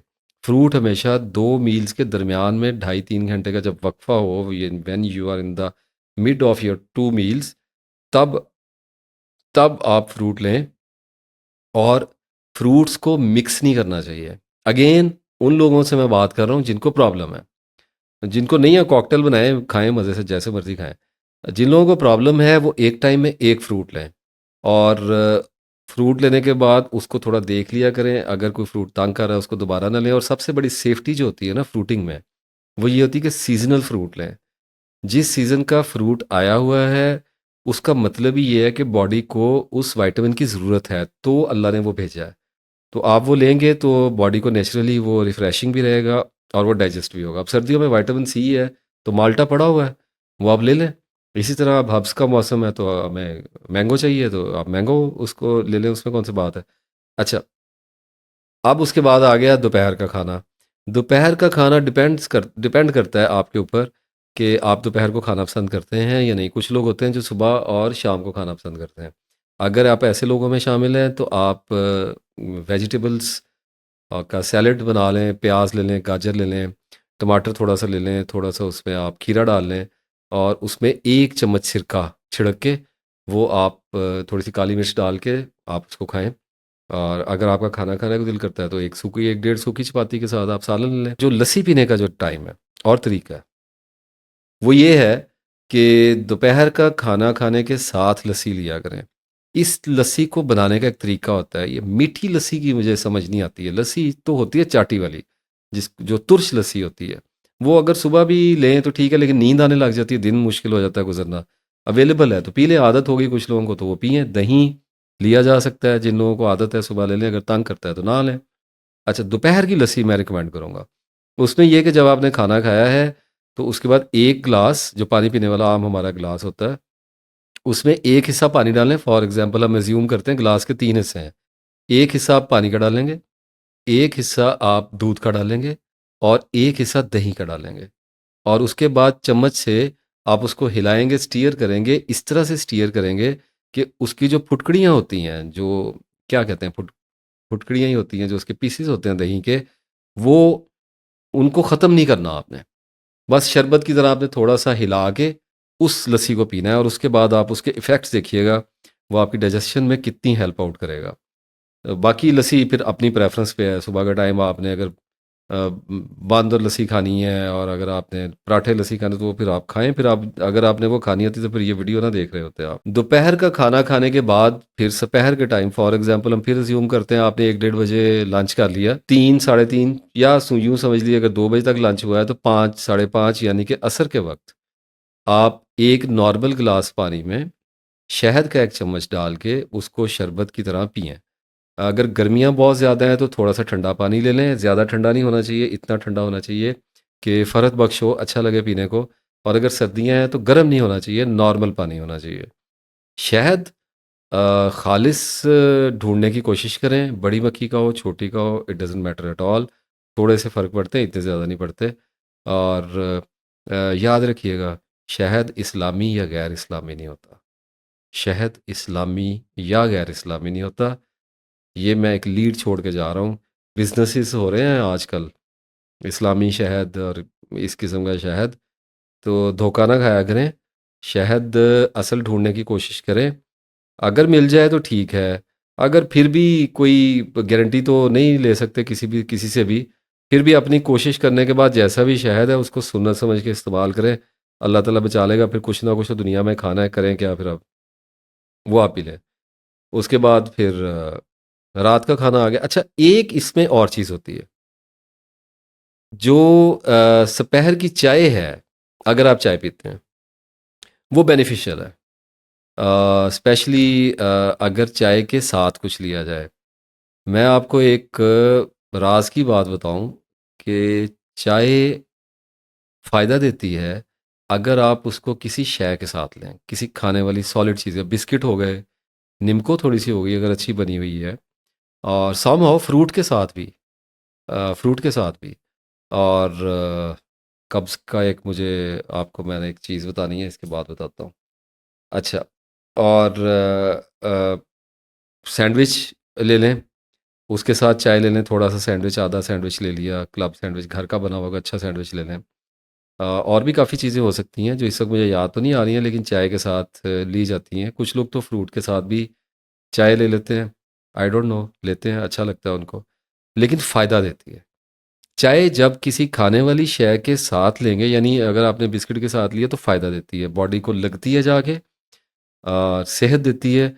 अगर चाय को अलग से पिएँ तो आम तौर पे खुश्क करती है हमें, ड्राई करती है, कैफ़ीन का हिट देती है। और चूँकि इंडिपेंडेंट कैफ़ीन का टेक होता है इसलिए उसकी शॉट ज़्यादा फ़ील होती है। समझदारों के लिए इशारा काफ़ी है, किसी चीज़ के साथ मिला के खाएँ तो कुश्ते की तरह लगती है। अच्छा, अब जिन लोगों को चाय का नशा है, अपनी चाय कम कर दें, बहुत कम कर दें। मैं इसके ऊपर अपनी लाइफ़ स्टोरी में भी बात कर चुका हूँ, मुझे चाय अच्छी लगती है। लेकिन अगर आपको चाय आप ज़्यादा पिएँगे, आपके सिम्प्टोमेटिक आपको करेगी चाय। तो अगर आप 10 कप पीते हैं, 7 कप पीते हैं, 8 कप पीते हैं, तो उनको 3 कप्स के ऊपर लेके आएँ और उन कप्स को भी आप आधा-आधा करें और उसको भी पतला करें उस चाय को। दूध पत्ती ना पिएँ, कैंसरियस है, इससे बचें आप। और जिन लोगों को कॉन्स्टिपेशन रहती है, अब तो मैं आगे निकला है कॉन्स्टिपेशन के सब्जेक्ट से, लेकिन याद आ गया तो मैं बीच में इसको शामिल करूँगा। दोपहर के टाइम पे शहद लेने के 1 घंटे बाद, वो शायद थोड़ा जल्दी ले लें, 3 बजे ले लें, और 1 घंटे के बाद यहाँ पे एक और चीज़ याद आ गई है, उसको भी कर लूँ। अच्छा, डाटा बहुत है आज, और सारा हेल्थ से रिलेटेड डाटा है ना, थोड़ा तेज़ चलना पड़ रहा है। ओके। जिन लोगों को बहुत ज़्यादा कॉन्स्टिपेशन रहती है, वो ये काम करें कि अमरूद अच्छे वाले लेके उनको काटें, और काटने के बाद उन पे थोड़ी-सी काली मिर्च छिड़कें बारीक, और उसके बाद उस पे नींबू छिड़कें, और उसकी खुशबू को ज़रा थोड़ा-सा करीब करके सूंघें। वो आपके दिमाग की बत्तियाँ रोशन करेगी, लाइट्स ऑन करेगी आपके दिमाग की। उसके बाद उसको खाएँ। यूँ समझें 1 पाव अमरूद, ज़्यादा नहीं खाना, 1 पाव इज़ इनफ। आधा किलो खा सकते हैं तो मच बेटर, लेकिन सम टाइम टू मच हो जाता है। अगर आपको आईबीएस बहुत ज़्यादा हाइपर है और पीक पे है, एक्सट्रीम पे गया हुआ है, तो बीज उसके निकाल दें। फिर भी थोड़े-थोड़े रहने दें। बीज फ़ायदा देते हैं, अंतड़ियों को मूवमेंट पे यूँ समझिए कि फ़ोर्स करते हैं। लेकिन ज़्यादा बीज खा लेंगे तो वो अपनी तरफ का एक आपको प्रॉब्लम दे देंगे। अगर बीज के साथ खा रहे हैं तो अच्छी तरह चबा के खाएँ, ग्राइंड करके खाएँ उनको। अमरूद खाने के बाद 1 कप तेज़ पत्ती वाली, कड़क नहीं, तेज़ पत्ती वाली, या आम तौर पे आप जितनी पत्ती पीते हैं उसका डबल कर लें। वो चाय आप उस अमरूद को खाने के बाद पिएँ, तो फिर देखिएगा इसका रिज़ल्ट आपको कैसा आता है। लेकिन वही बात कि आदत नहीं बनानी, हफ़्ते में 2 बार इज़ इनफ, और उसके बाद फिर 1 महीने का, 3 महीने के बाद गैप देना आपने, ये तो आप ज़हन में रखिएगा। अच्छा, फिर कुछ ख़वातीन होती हैं जो जिनको इन इन चक्करों में, आईबीएस वगैरह के, एंग्जायटी के चक्करों में खून की बड़ी कमी हो जाती है। आम तौर पे तो ख़वातीन को रहती है, प्रेगनेंसी और मेंस्ट्रुअल इश्यूज़ की वजह से ये प्रॉब्लम चलते रहते हैं। इसलिए ख़वातीन के बारे में मुझे अभी ये वीडियो करते हुए याद आया कि इनको मैं एक ऐसी चीज़ बता दूँ कि इनकी दुआएँ तो मुझे सदाबहार इंशाल्लाह मिलती रहेंगी। अ, आईबीएस है या नहीं है, एंग्जायटी है या नहीं है, प्रेग्नेंट है, कुछ भी हैं, आजकल तो हर औरत का मसला है। एचबी जो है वो 6-7 पे चला जाता है, वो कुछ का तो बहुत ही कम चला जाता है। तो अनार तो अपनी जगह पे काम करता ही करता है। अनार का जूस के मैं हक में नहीं हूँ। देखिए, जूस में हम बहुत सी चीज़ें ज़ाया कर देते हैं। पल्प उसका ज़ाया हो जाता है चीज़ों का, तो खाना चाहिए चीज़ों को। लेकिन अ, अनार से हट के मैं आपको एक चीज़ बताता हूँ, जो अगर दुनिया में कोई चीज़ सबसे ज़्यादा खून पैदा कर सकती है, तो वो ये है कि आप 21 दाने, ये अब इस्तेमाल जिन लोगों को आईबीएस की वजह से हुआ है, कम खाने की वजह से हुआ है, वो तो इसको शहद की बजाय इस जगह पे जो टाइम फ्रेम में हम 3 बजे के टाइम फ्रेम में हैं, या 4-5 बजे के टाइम फ्रेम में हैं, उसमें रख लें। अगर उन्होंने ये कब्ज़ वाला नहीं है मसला, तो 3 बजे शहद ले लें, और 5 बजे जो मैं ये बताने जा रहा हूँ, इसका कहवा लें, या सुबह 11 बजे भी दिन में ले सकते हैं। टाइम शफ़ल कर लीजिएगा अपने हिसाब से। 21 काली मिर्चों के दाने, धुले हुए, अच्छी तरह से साफ़ हुए, वो 2 कप पानी में डाल के उबालें, धीमी दरमियानी आंच पे। तेज़ नहीं होनी चाहिए आंच, ना बहुत कम होनी चाहिए, और उस पानी को पकाएं। जब पानी उबल के 1 कप रह जाए, रिपीट करके सुन लीजिएगा अगर आपको समझ नहीं आया। जब पानी उबल के 1 कप रह जाए, तो इस पानी को छान के नीम गर्म चाय की तरह फीका घोंट-घोंट करके पी लें। ये हो गया, काली मिर्चें फेंक देनी है, और ये हो गया पानी का कहवा। थोड़ा-सा ब्राउन सा हो जाएगा, हल्का-सा कलर उसका काली मिर्च की वजह से। ये लें, और जिन ख़वातीन को प्रेगनेंसी की वजह से ब्लड का कमी आ रही है, चेहरे पे छाइयाँ आ रही हैं, इस किस्म के इश्यूज़ चल रहे हैं, वो इसको ज़रा ट्राई करें, और उसके बाद 1 डेढ़ महीने के बाद अपने ब्लड के टेस्ट करवाइएगा, और इंशाल्लाह ताला मेरी जो वीडियो उस वक़्त आई होगी, उस पे नीचे कमेंट करके बताइएगा कि आप आप यूँ समझिए आपका एचबी परफेक्ट हो जाएगा, और वाइट ब्लड सेल्स, अगर इम्यूनिटी में प्रॉब्लम आ रही है, वो आपके ठीक हो जाएंगे, और बहुत सारे बेशुमार आपको फ़ायदे इससे मिलेंगे। पिएंगे तो पता चलेगा। अब मैं इसके महासन पे एक वीडियो करने निकल जाऊंगा तो फिर मेरा ख्याल है लेंथ आ गई मेरी, 1 घंटे 25-26 मिनट पे शायद चली गई हुई है, 1 घंटा 20 मिनट पे चली गई हुई है। अच्छा, अब ये जो है ना, सॉरी, ये जो सारे मामलात अभी मैंने आपके साथ डिस्कस किए हैं, इसमें एक और भी कैटेगरी है लोगों की जिनके साथ मैं बात करना चाहूँगा। कुछ लोग बहुत ज़्यादा वहमी हो जाते हैं, इलाज करने वाले भी और बीमारी में गिरफ्तार भी। यानी जब परहेज़ का सुनेंगे ना तो बैठ जाएँगे कॉपी पेंसिलें लेके और रूटीन सेट करने लग जाएँगे। नहीं, इस तरह नहीं होता, कोशिश करनी होती है। इतनी ज़्यादा परफेक्शन में ज़िद नहीं लगानी होती चीज़ों के साथ।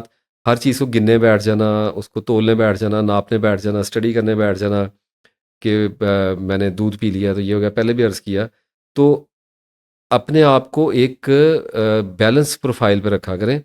ये जो कुछ भी मैंने आपको बताया ये हरगिज़ इतना मुश्किल नहीं है। थोड़ी-सी कोशिश करने के बाद ये हो जाएगा काम। आप इस लाइफ़स्टाइल पे चल सकते हैं। लेकिन वहम ज़्यादा ना किया करें। वहम भी बहुत ज़्यादा इंसान को मारता है। अपने वसवसे के उलट किया करो। ये हदीस मुबारक है, मुझे उसका तो इस वक़्त रेफ़रेंस तो याद नहीं आ रहा, गूगल पे सर्च कर लीजिएगा। अच्छा, अब एक मेडिसिन मैं आपको रिकमेंड करना चाहूँगा, नाम लेना पड़ ही जाएगा, कितना कि मैं बचूँगा इन चीज़ों से। I am not a paid actor here, please for God's sake. लेकिन जिन लोगों को आईबीएस की वजह से, एंग्ज़ायटी की वजह से मेमोरी लॉस हो रहा है और खौफ आते हैं और वसवसा चलता है और ओसीडी का इशू है, तो मेरी इतनी इतनी लंबी वीडियोस तो किफ़ायत नहीं करती। लोग कहते हैं बोलता रहता है, आप छोटी बात नहीं करते, इतनी लंबी कहानी कर देते हैं। फिर आमतौर पे लोग फार्मूले भी बहुत तलाश करते हैं, हमारी नेचर है। तो आज की वीडियो में काफ़ी माशाल्लाह फार्मूलों के हिसाब से तो बड़ी रिच थी। उम्मीद है पसंद आएगी आपको। तो एक खमीरा गाओ अंबरी जवाहर वाला, आम कुछ जवाहरदार भी इसको कहते हैं और जवाहर वाला भी कहते हैं। खमीरा गाउज़बान अम्बरी जवाहर लिखा होता है आमतौर पे। हमदर्द कंपनी है, करशी कंपनी है, शायद एक आधी अच्छी और भी कंपनी हो। ये आप ले लें, मेरे ख्याल में शायद 600-700 का मे बी इसी प्राइस के रेंज में आ जाएगा। और इसको आपने रात को सोते हुए नीम गर्म दूध के साथ 1/4 ऑफ टी स्पून, एक चाय के चौथाई चाय का चम्मच आपने पहले इसको खाना है और गोली की तरह चूसना है। ये बड़ा फ़र्क बख्श होता है। इसको, इसकी खुशबू, चांदी के वर्क वगैरह डले होते हैं इसमें, और इसकी खुशबू, इसका टेक्सचर, इसका जायका इंसान की रूह को तरोताज़ा कर देता है। मैंने इसकी एक डब्बी इस्तेमाल की थी बहुत अरसा पहले। और इसको आप उसके बाद नीम गर्म दूध ले लें, नींद आने का भी मसला हल होगा और बहुत सारे आपको बेनिफिट्स मिलेंगे। ओसीडी जिन लोगों को है उनके लिए ये बहुत बेनिफिशियल रहेगा। एंग्जाइटी, स्ट्रेस के लिए, डिप्रेशन के लिए, आईबीएस के लिए, बहुत सारी चीज़ों के लिए इसका फ़ायदा होता है। अगर दूध सूट नहीं करता तो पानी के साथ ले लें, लेकिन ज़्यादा फ़ायदा तो इसका ऑब्वियसली दूध के साथ ही होता है। इस्तेमाल आपने 3 महीने से ऊपर नहीं करना। मुसलसल इस्तेमाल नहीं करना। 3 महीने में जितना फ़ायदा होना है उतना ही होना है। लालच नहीं करना। 3 महीने के बाद फिर 1 डेढ़ 2 महीने के लिए रोक देना है। अगर फ़ायदा अच्छा हुआ है, सेटिस्फाइड हैं रिज़ल्ट से, तो उसके बाद 1 डब्बी दोबारा इस्तेमाल करें। साल में 2-3 डब्बियों से ज़्यादा बिल्कुल भी नहीं, वरना फिर इसके साइड इफ़ेक्ट क्यूमुलेट होने लग जाएँ, क्योंकि हमें तो नहीं पता कि अंदर क्या-क्या डाला हुआ है। लेकिन लगता यही है, क्योंकि मुझे देसी अद्वियात में बहुत सारी अद्वियात में से ये सबसे ज़्यादा पसंद आई है, जिसके असरात बड़े रिफ़्रेशिंग होते हैं। इसको ट्राई कर लीजिएगा एक बार, अल्लाह करे आपको इससे शिफा मिले। रात का खाने की रूटीन आपकी ये होगी कि आप रात को खाना खाने से पहले कम से कम 40-45 मिनट वॉक करें। कम से कम 40-45 मिनट। मैं अपने डिप्रेशन का जितना भी मेरा इरा गुज़रा है, उसमें मैं कम से कम डेली 10 से 12 हज़ार स्टेप्स चला करता था, जो कि आमतौर पे 11-12 किलोमीटर भी बन जाता है। और मैं एक ही गो में चलता था, और जब मैं रुकता था तो मेरी पिंडलियों में से सनसनाहट मुझे महसूस हो रही होती थी, इतनी गर्म हो जाती थी। तो चलने से साइकोलॉजिकल बहुत ज़्यादा रिलीफ आता है। ज़्यादा तेज़ ना चलें, बट चलें। कोई ट्रैक पकड़ लें, ट्रैक नहीं मिलता तो सड़क पकड़ लें खाली कोई, और आप चलें। उसके साथ तस्बीह वगैरह, या वलियु या नसीर या अस्लामु या रहमानु या रहीम या करीम, जो भी तस्बीह आपको अल्लाह ताला का अस्माउल हुस्ना में अच्छा लगता है, आप उसको ले लें, आयत करीमा पढ़ लें। जो कुछ भी आपको अच्छा लगता है उसकी तस्बीह करनी शुरू, या अगर डेली में आप तस्बीह करते हैं तो जो भी आपकी तस्बीह आते हैं उनको आप पढ़ा करें। वॉक करें। वॉक करने के बाद आप खाना खाएं। देखें, खाना खाने के बाद वॉक नहीं होती, ये मिसकॉन्सेप्शन है। खाना खाने के बाद चहलकदमी होती है। चहलकदमी का ये मतलब होता है कि 5-10 मिनट, हद से ज़्यादा 15 मिनट, और वो भी बहुत ही आहिस्ता स्पीड के साथ। यूँ समझिए कि आप टहल रहे हैं बस, चल नहीं रहे बड़ी स्लो स्पीड पे, आप आहिस्ता-आहिस्ता आप अपने सेहन में या अपनी गली में, अपने लॉन में आप टहल लें। 10 मिनट इनफ है, सफ़ाइस करते हैं। और वो टहल लिया करें। और उसके बाद रात को सोते हुए आप आराम से अपना जो भी है, अगर तो आप इसको ले रहे हैं अपनी डायरिया वगैरह की वजह से, वो ले लें। अदरवाइज़ आप पानी जो है वो 1.5-2 घंटे पहले रोक दें। और अगर आप ये ख़मीरा लेंगे तो रात को सोते हुए ले लेंगे। अगर नहीं ले रहे तो कुछ भी ना लें और आराम से अपनी नींद पूरी। ये आपकी दिन की रूटीन होगी आईबीएस के अंदर। जब आप इस सारे प्रोसीजर्स में चलेंगे ना, तो 1-2 मामलात आपके साथ होंगे। सबसे पहला आपके साथ इवेंट ये होगा कि बॉडी 2-3 दिन में रिस्पॉन्ड कर देती है आम तौर पे। एंग्ज़ियस बॉडी तो पहले घंटे में रिस्पॉन्ड करती है, लेकिन उस रिस्पॉन्स को हम मोतबर नहीं समझते, एतबार नहीं करते। वो एंग्ज़ियस रिस्पॉन्स होते हैं, फेक होते हैं। उसमें हम ये समझते हैं कि किसी भी फूड को, किसी भी इनटेक को चेक करने के लिए कम से कम आप 48 से 72 घंटे दिया करें अपने आप को। 3 बार आप सो के उठें, फिर आपको पता चलता है कि अब बॉडी के रिएक्शंस क्या आ रहे हैं। इस मामले में जो है वो अ, सिंपल सी सूरत हाल है कि आप जब खुराक के इस तरह के आप मामलात में चलेंगे तो आपको एक्चुअल में पता चलेगा कि आपको आईबीएस है भी है या नहीं, आपको एंग्जाइटी है भी है या नहीं। मैं आपको एक बात अर्ज़ कर दूं, एक छोटा सा फूड इनटेक, एक छोटा वो जो मुहावरा बना हुआ है ना, वो आमतौर पे जिसे कहा जाता है कि हर नवाला इंसान के मुंह में जाने से पहले अल्लाह से पूछता है कि इसके लिए जहर बनूं या इसके लिए मैं तकवीत दूं, इसके लिए मैं शिफा बनूं। तो अल्लाह की मर्ज़ी से जाता है, ये झूठ नहीं है। इसी इसी सब्जेक्ट के ऊपर मैं आपसे आज बात कर रहा हूँ। कोई भी एक छोटी सी चीज़, आपको क्या पता आपको पराठे ने पागल किया हो, आपको क्या पता आपको किसी बाजार की लो प्रोफाइल पत्ती ने पागल किया हो, आपको क्या पता आपको जो आपके फ़िल्टर से पानी आ रहा है उसने कॉन्स्टिपेशन करके आपको बवासीरें कराई हुई हैं और आप सर्जन के पास जा जाके ऑपरेशन करवा रहे हैं, चीखें मार रहे हैं, आपको क्या पता? तो चेक करना पड़ता है ना। आटा गंदा है हमारा, हमारी मिर्चें गंदी हैं, लोग ईंटों के बुरादे पीस के लगा रहे हैं। तो थोड़ा सा चीज़ों के ऊपर वहम से हटते हुए इन्वेस्ट करना पड़ता है। मिर्चें अपनी अच्छी पिसवाया करें, काबिल एतबार जगह से लिया करें। पता होना चाहिए कि मिर्चों की क्वालिटी अच्छी है।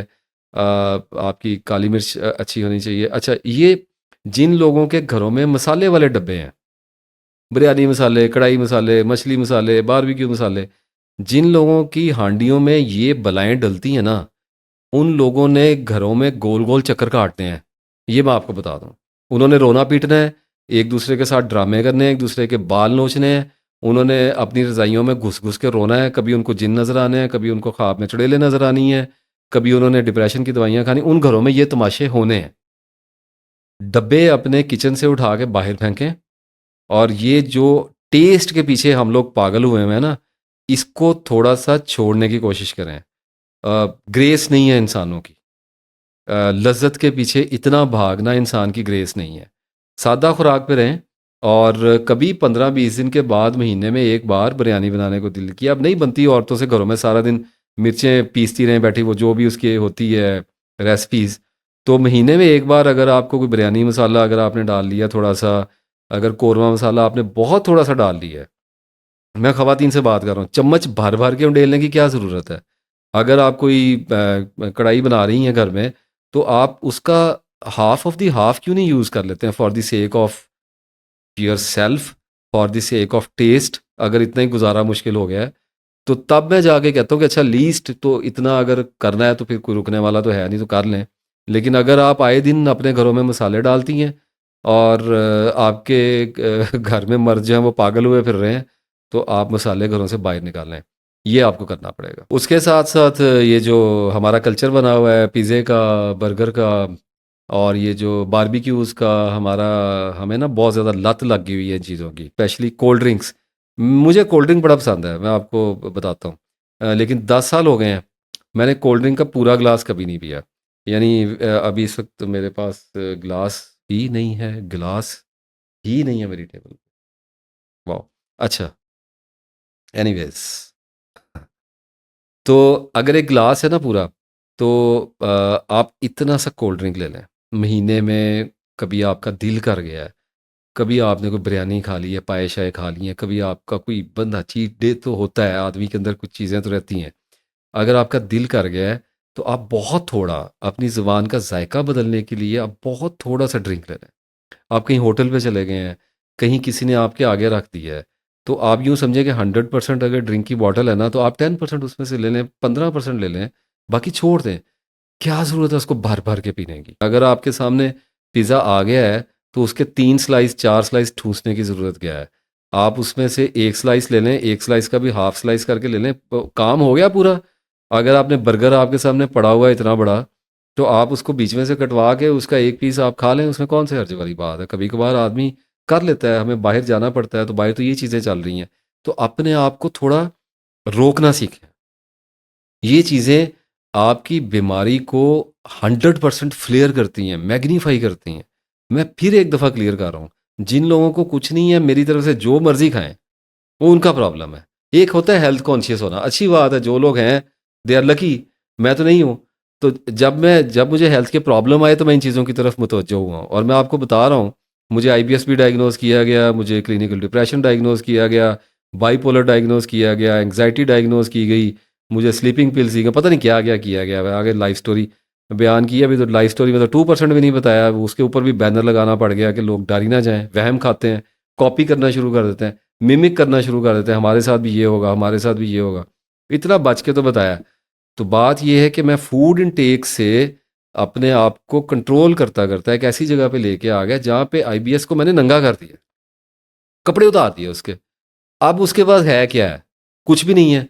तो एक आप अपनी फूड हैबिट को रिवर्स खींचें, फूड इनटेक्स को रिवर्स खींचें और एक ऐसी जगह पे लेके आ जाएँ जहाँ पर आप बिल्कुल सादा तरीन ग़िज़ाओं में हो और आपको पता चल रहा हो कि बॉडी रिएक्ट कर रही है। तो it's kind of a play, you are playing with your body.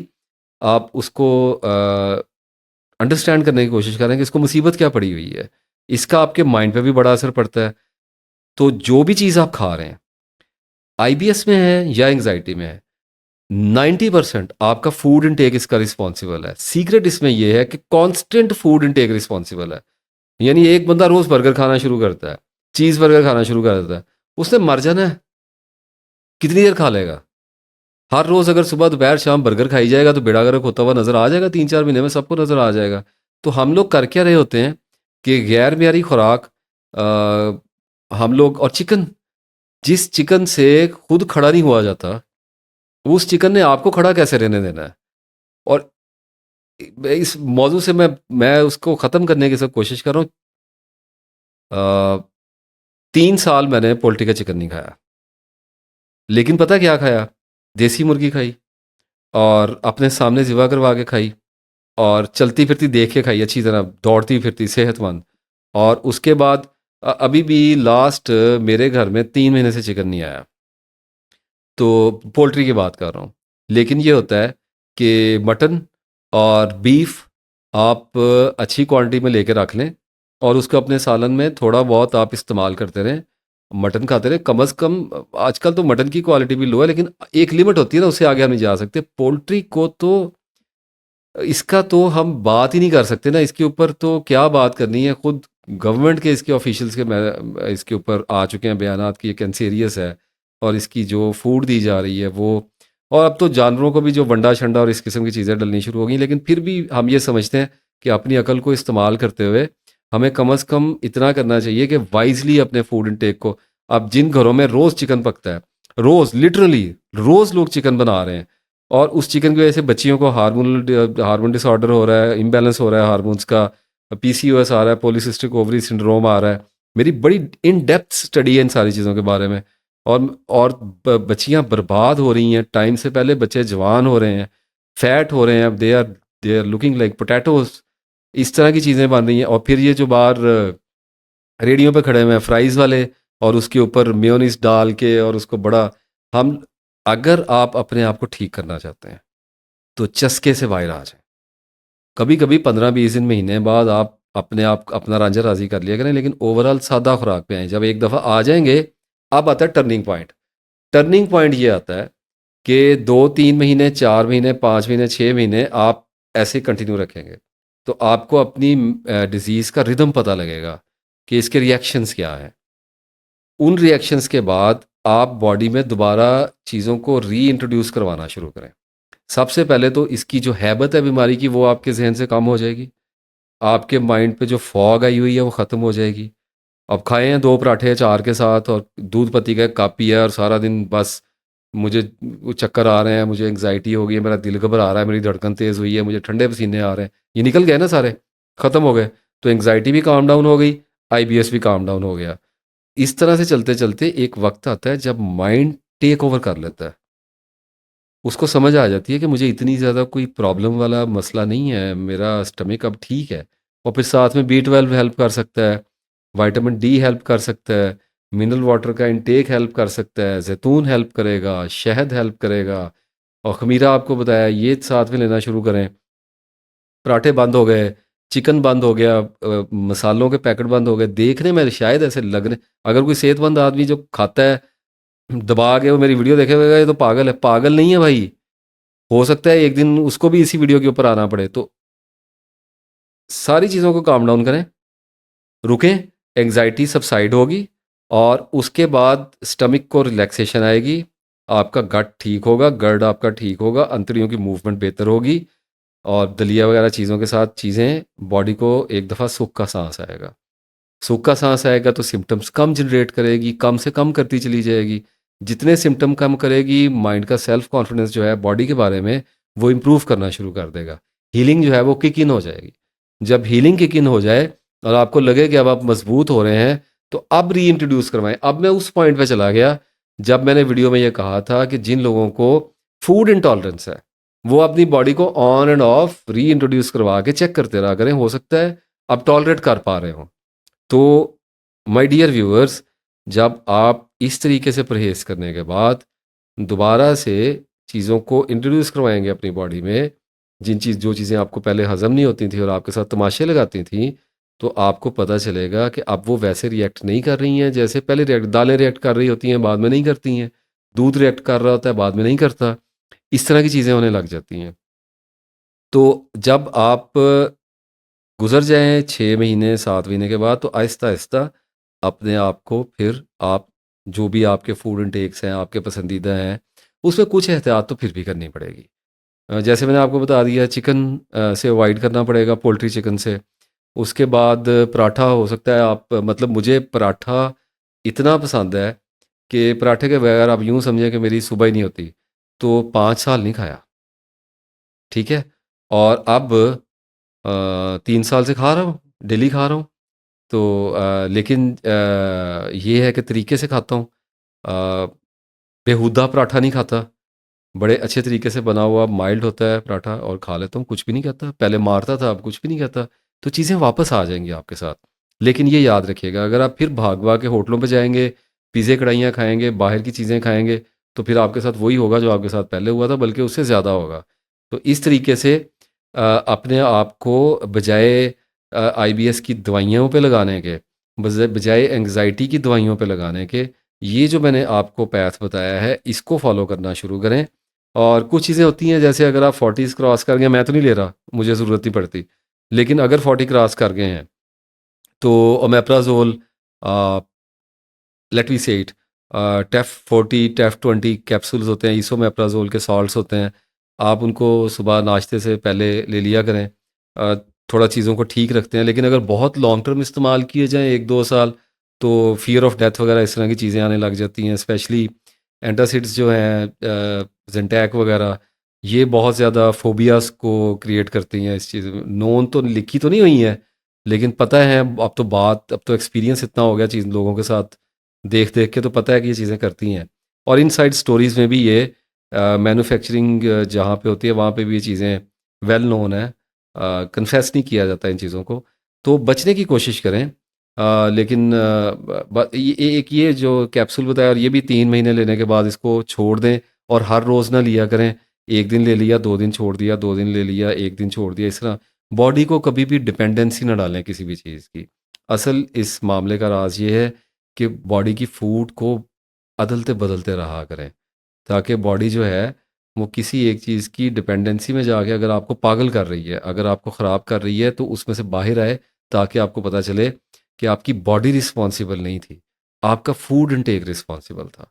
Trigger तो किसी भी वजह से हो गया, लेकिन अब आगे जो उसको कंटिन्यूम में लेके जा रहा है वो फूड इनटेक लेके जा रहा है। तो ये सारी जो वीडियो बनाई थी, और बाकी ये जो ब्रीथिंग एक्सरसाइजेज और मुराकबे वगैरह करने से ना मैदे और दिमाग ठीक नहीं होते। अगली वीडियो आ रही है, इन्हीं चीज़ों के ऊपर आ रही है, नफ्सियाती दवाइयों पे पहले भी बता चुका हूँ, इसी मामले के ऊपर, इसकी कंटिन्यूटी में लेके जाऊँगा आगे। तो इस मामले को लेकर सीरियसली अपने आप को ट्रीट करना शुरू करें, और आगे बढ़ें इंशाल्लाह ताला। 3-4 महीने, 5 महीने सब्र के साथ अपनी फूड इनटेक को सिंपल करें, एंड इंशाल्लाह विद द हेल्प ऑफ अल्लाह सुब्हानहू व तआला, you will be able to get rid of irritable bowel syndrome.